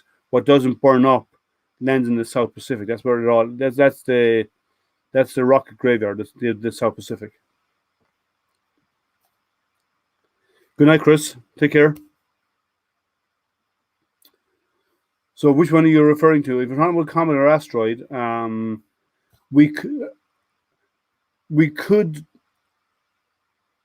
if we knew early enough, potentially we could move a comet. Or sorry, an asteroid. Not a comet so much, because a comet is a frozen ball of ice and dirt. They're hard. It's hard to do that. Something that's rocky, like an asteroid. If we had enough time, we could potentially go out and actually redirect it. You probably would not be able to redirect a comet. You don't have to convert. You can jump in. Oh, it's late. Oh well. I'll have to do a nerdy chat sometime on a weekend. Then we can do some all nerd stuff. I'm hoping. Well, it's cloudy here at the moment, but I'm hoping that as the year moves on, I'm going to get my scope set up more often outside, and maybe even do some live streaming of with my telescopes. I'll have to set up the one that I use for tracking, but it shouldn't be that hard to do. Do it on maybe in a good moon night, or during the summer. There's often some good objects like some globular clusters and so on that look really well in the telescope. That might come across well. I'll have to do some testing to see how it comes across on the stream. But if it comes across well, I might actually do some live stacking, which is like you do for astrophotography. You stack the image, but you do it real time. We're at 9 people. Guys, those of you who are out there, if you want to keep the stream going and you want to come in and chat, the link is at the top of chat. If I'm going to paste it in here, just in case anyone wants to join in right now. If not, we might call it an early night to see if no one else joins. So if you want to join and come in and join the conversation, click on the StreamYard link I just posted in chat. Before you do so, please mute your YouTube before you do so, because it will get feedback. If they constructed a Death Star in space, let me bring this up here. Its gravity could be used to deflect the trajectory of an incoming object. Correct. But there's cheaper ways of doing that. Whereas you could go land on the object with a probe, fire up some engines, and give it some energy and thrust, or you could potentially land and basically spray paint, or not spray paint, but color one side of the object in a bright color. If that's on the sun side, and the sun would actually apply photonic pressure and move it away from you on its own.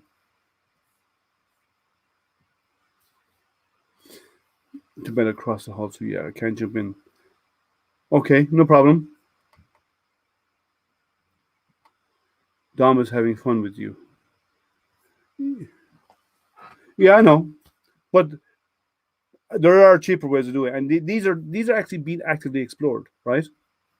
These are actively being explored. They are actually really looking for putting a reflective surface to use photonic pressure, like landing something that actually deploys a huge mylar sail on the side of an asteroid, or landing something with an engine that can fire up like and you don't have to apply an awful lot of energy. You just apply a little bit just to give it a little nudge, and a small nudge can make a big difference. Because a small nudge when you're really far away makes a big difference for your target. When you're coming to your target, you're slowly drifting outwards. Whereas when it's really close, it's too late to change its direction.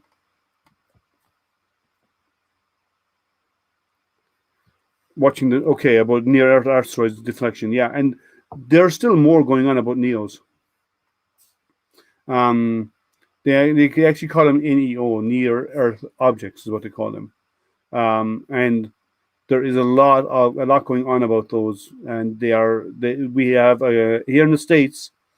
There is a group called Planetary Defense that's part of NASA, and their job is to come up with ways and work with scientists and figure out ways to avert such disasters. And that's one of the things that they do. They do other stuff as well about the environment and so on, but their big thing is protecting us from objects in space, such as NEOs. Like the one that everyone's talking about right now is Apophis, and I think it's 2046. I'll have to check the dates. It's going to be coming really. They say it's going to come really, really close to Earth. So much so, they are actually worried about impact, and they don't get worried about impact very often. And they've been watching this asteroid for a long time, and so far, they have pretty much calculated where its orbit will be. They say there's a 1 in 1,000 chance of it hitting Earth, but normally when they say odds like that, they say 1 in 1,000. They actually, most of the time they say 1 in 50 million or something like that. Hey, Ram Design, how are you? Yeah, having a great week. So, and how are you? I hope. The link is in chat if you want to come in and join the conversation. Nail what down exactly? You're talking about the acronyms? Yeah, there's so many of them. You're wasting your time trying to remember them all. But that's active today. There's active research going on with that today, and they will eventually try some stuff out. They are planning to try some stuff. They know photonic pressure works, over a great distance. Let's see. Day 3 is in the can. So far, so good. They believe the thruster item may work. They were planning to try and capture one, a small asteroid, and bring it in orbit around the moon. So they'll get there. They're actually they're talking about using a net system to try and capture one. And will they do it? Probably. They'll probably try it at least. But they'll eventually figure out one that works and then be ready for when they find something. But we can only see objects that are not between us and the sun. Photonic works. They said. Photonic works. They set the toys in gift shops. I'm not sure what you mean. But so they are exploring those. It probably will happen at some point. Oh yeah. I don't know if that will happen. Not in our lifetime, and yeah.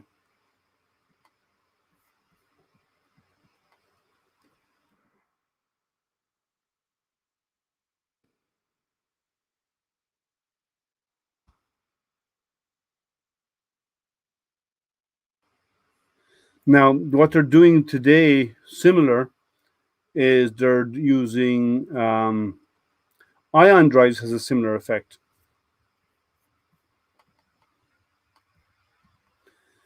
light square, dark square, spinny thing in a vacuum globe. Oh, you're talking about that's the demonstration you did in school to show photonic pressure. That's what you were looking at. That the light actually has a pressure and causes it to spin around. I assume that's what you're referring to. But if you put something light on it, something bright like reflective, the sun can actually push something for you. We kind of use some of that as well today, or a flux capacitor. Okay, Back to the Future with you. Um, we kind of use something like that today. Before it shut down, the Kepler space probe actually used the solar wind to hold its position in space, which was kind of unique because its gyroscopic wheels failed. So they came up with the idea of the Kepler V2 missions, the K2 missions. They found a way of turning the telescope and pointing it and using photonic pressure to hold it in one spot. Solar sails, yes, that's the photonic pressure I'm referring to. And there is a group called, what's their names? Bill Guy, the science guy. Bill Nye, the science guy, is directly involved with them. Like, their name is escaping me right now, but they are actually building a solar array for a solar sail, and they're hoping at some point in the near future, well, nearish future, to be able to push that towards a nearby star with a probe on it, and I'm using lasers, and the plan would be that it would move at 1/4 the speed of light. Eventually, it'll build up speed to be a quarter the speed of light. Now, it'll never slow down on the far side; it'll just keep going. But that's their goal, is to try and do that, and they can send back signals. And so instead of taking 4 years to get there, or so instead of taking 40 years to get there, they'll get there in 10. Isaac Arthur has a few interesting theoretical videos on it. On solar sails. Oh, okay. That's a heavy topic to start into. Because the speed of light is the same no matter what way, and it is based on your point of view. That's relativity. So if you're standing still, the speed of light is 186,000 miles per second. But if you're moving at the speed of light is still 186,000 miles per second. You see it moving as such. So the observer, it varies based on the observer, which kind of twists people's mind a little bit, that there can be more than one speed, but there isn't. It's just based on the observer's point of view.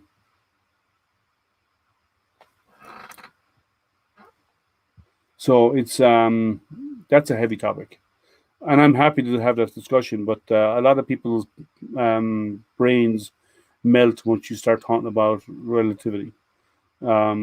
I've had these conversations with physics students, and they don't get it. So, and it's not because of the way the easiest way to describe it is relativity is simple. If I'm on a platform and there's a train going by, right? I'm sorry, if I'm on a train and the train's moving at the speed of light, and I'm standing at the front of the train and somebody else is standing at the back of the train, it's going in a perfectly straight line, and there's a light in the center of the train. As far as we're concerned, the light hits me and it hits the guy at the back of the train at the exact same time, because I'm moving with the train. If I was on the platform watching the train go by at the speed of light and I saw the light come on, I would see the light hit the light hit the guy at the back of the train first, and then it'd be slowly but trying to catch up, but not succeeding with the guy in the front. Because my point of view is different. Would you take the? It would take a decade to get to speed without killing the passengers, wouldn't it? Well, there's going to be no passengers on this. It's only going to be a small probe of the size of a cell phone. So it's going to be like one of those cell phone mini sats. And there are ways theoretically around that. There is a maximum amount of forces the human body can take, but there are ways around it. By encapsulating the craft in a space bubble, in a warp bubble, then the warp effect only affects the outside of the bubble and not what's enclosed within it. All theoretical.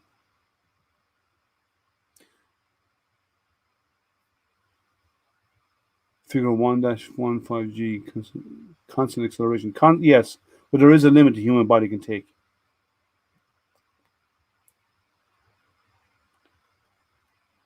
It would be cool to prove it, and it probably will. But at some point, maybe. But today, we can't do it because of the Higgs boson.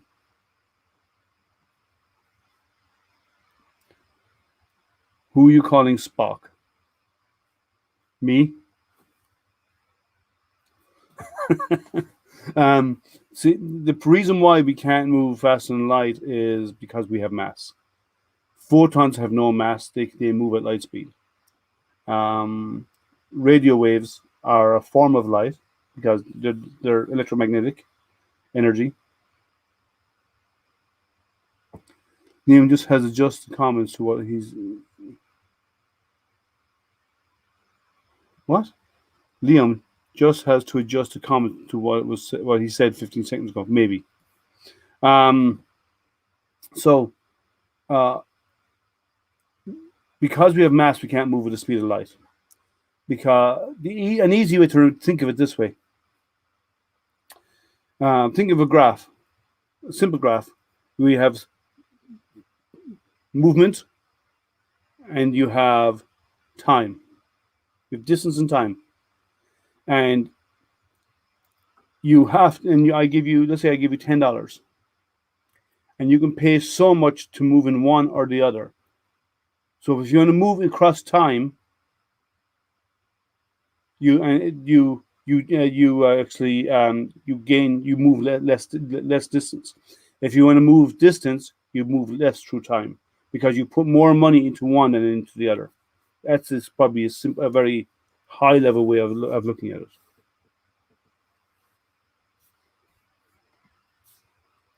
Time, as we know, does not pass for photons. Correct. Even though it appears as it was time for us, they left there and appeared here instantly.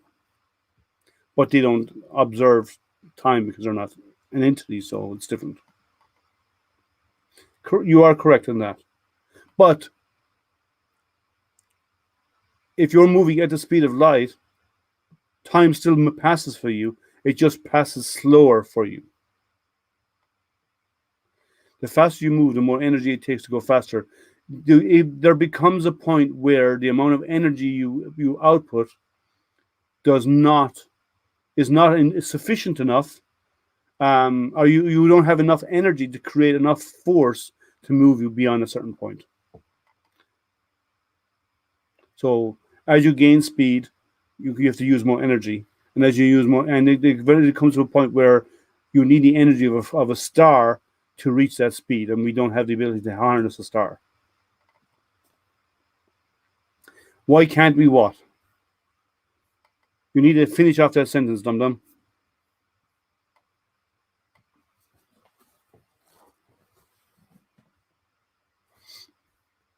We can't because okay. Here's a simple way to explain. We have mass because of Higgs boson, and the guy who came up with this won an award for it. He was a student, I believe. And what is the Higgs boson, and how does it give you mass? The easiest way to describe it is this way. You have a room filled, and I'm going to say, I'm not being sexist, I'm saying women, right? And there's a guest speaker going to come along to the room, and it's going to be George Clooney, right? So there's a room filled with all these women, they're all here to see George Clooney, and they're all inside there, sitting around their tables. And you, as a photon of light, are a waiter. You're a waiter. You're there to serve food and so on, and drinks. So you walk in and walk out. No one interacts with you whatsoever because most people don't talk to waiters. Let's be honest. Most people do not. So you walk in and out without interacting with anybody. So you're a photon of light. You interact. You do not interact. The women represent the Higgs field, and you are a photon of light. You do not interact with them. Now, in walks George Clooney. What happens with him when he walks into the room?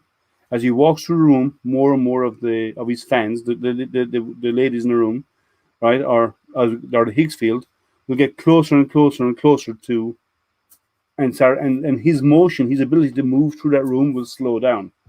That's how we, as matter, interact with and the women being the Higgs field, how we interact with the Higgs field. Whereas a waiter can go in and out all he wants, and he will not interact with anybody. So that's an easy description of how the Higgs field interacts with matter to give it mass, which slows us down, which makes it harder for us to move at higher speed. Whereas when we don't interact with the Higgs field at all, if we can avoid that, then we would actually be able to move at the speed of light without losing, without using so much energy. The waiter sounds like a neutrino. Well, kind of, because a neutrino does not interact with anything. But he also would not. But he's also not interacting with the Higgs field because it's not made of matter. It's made of energy, so it doesn't interact with the Higgs field. A neutrino is a little different because it doesn't interact with any matter, really.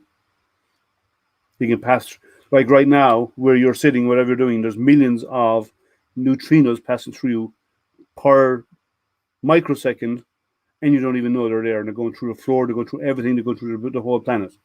They don't interact. They're neutrinos or neutral. They don't interact with anything. Yeah, it turned into a big nerd chat for those of you who've joined. Since I was left here on my own, I went all nerdy. Any other comments or stuff?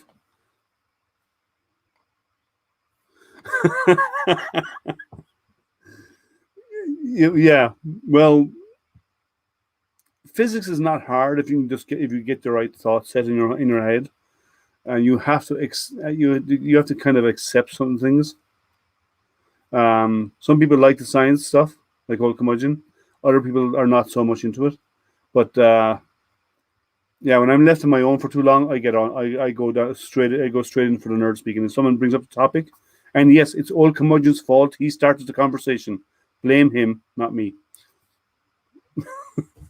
So anyone else have anything else you want to bring up, or do you want to wrap it up and get to bed early or whatever?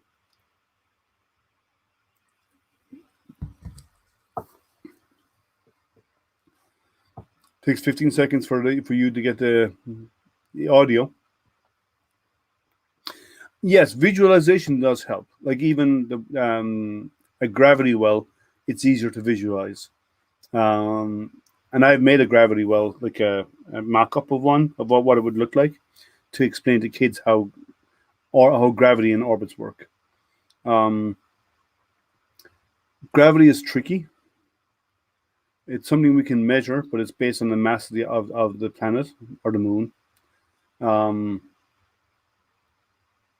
We don't. There's never been proof of a graviton, so we don't know that the actual thing exists that creates gravity. But we believe it is the working of space-time is what we know it to be, and that's what Einstein said it was, and that's been proven over and over and over again that he's correct. The pool ball and stretchy fabric. Yep, that's exactly what I've done. Reality is for people with no imagination. Maybe. Take care, dum dum.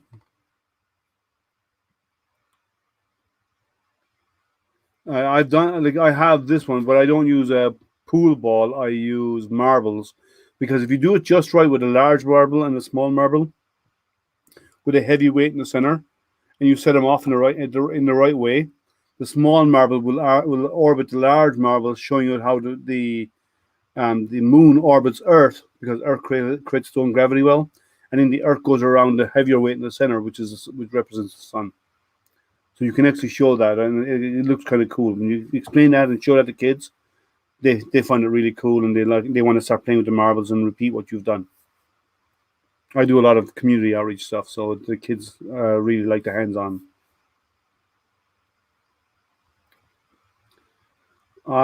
It's drying up conversations, guys. Shame there's fiction to miss. Well, fiction doesn't always mess it up. Fiction just doesn't take all the facts into play in some cases. They do stretch, but it's a fiction. It's about imagination. It's about making stuff up, making stuff seem exciting. It's not about messing stuff up. They don't do it to mess it up. They do it in fiction stories to make an interesting story, to make this see that we can go beyond what we can do today. We all read fiction. We all read Star Trek and Star Wars and watched shows and stuff growing up. That's fiction, right? But it just increased our love for space and astronomy and science. So, atmospheric drag simulation. You can use the stretch material and the marbles for that as well, because eventually they'll slow down and fall in. So I'll do the same. You type friction. Oh, I'm sorry. Yeah. Narrow still the wobble in reactions, traveling on board itself and small. Yes, you can do that. Sorry, I misread. I'm getting old. Wait, too late. I am old. I think I'm going to wrap it up there, guys, because it's the conversation seems, unless people want to keep going with this with the science conversation. We've lost a few people. We're down to 9 people viewing right now. But if anyone wants to keep it going, I'm happy to do so.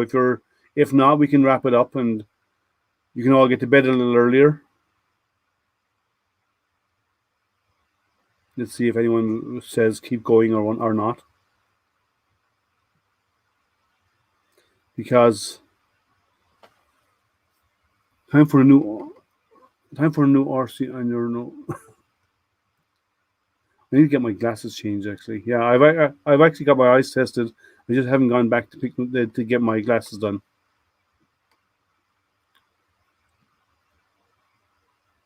Maybe not, but I'm old enough. I'm turning 51 this year, so.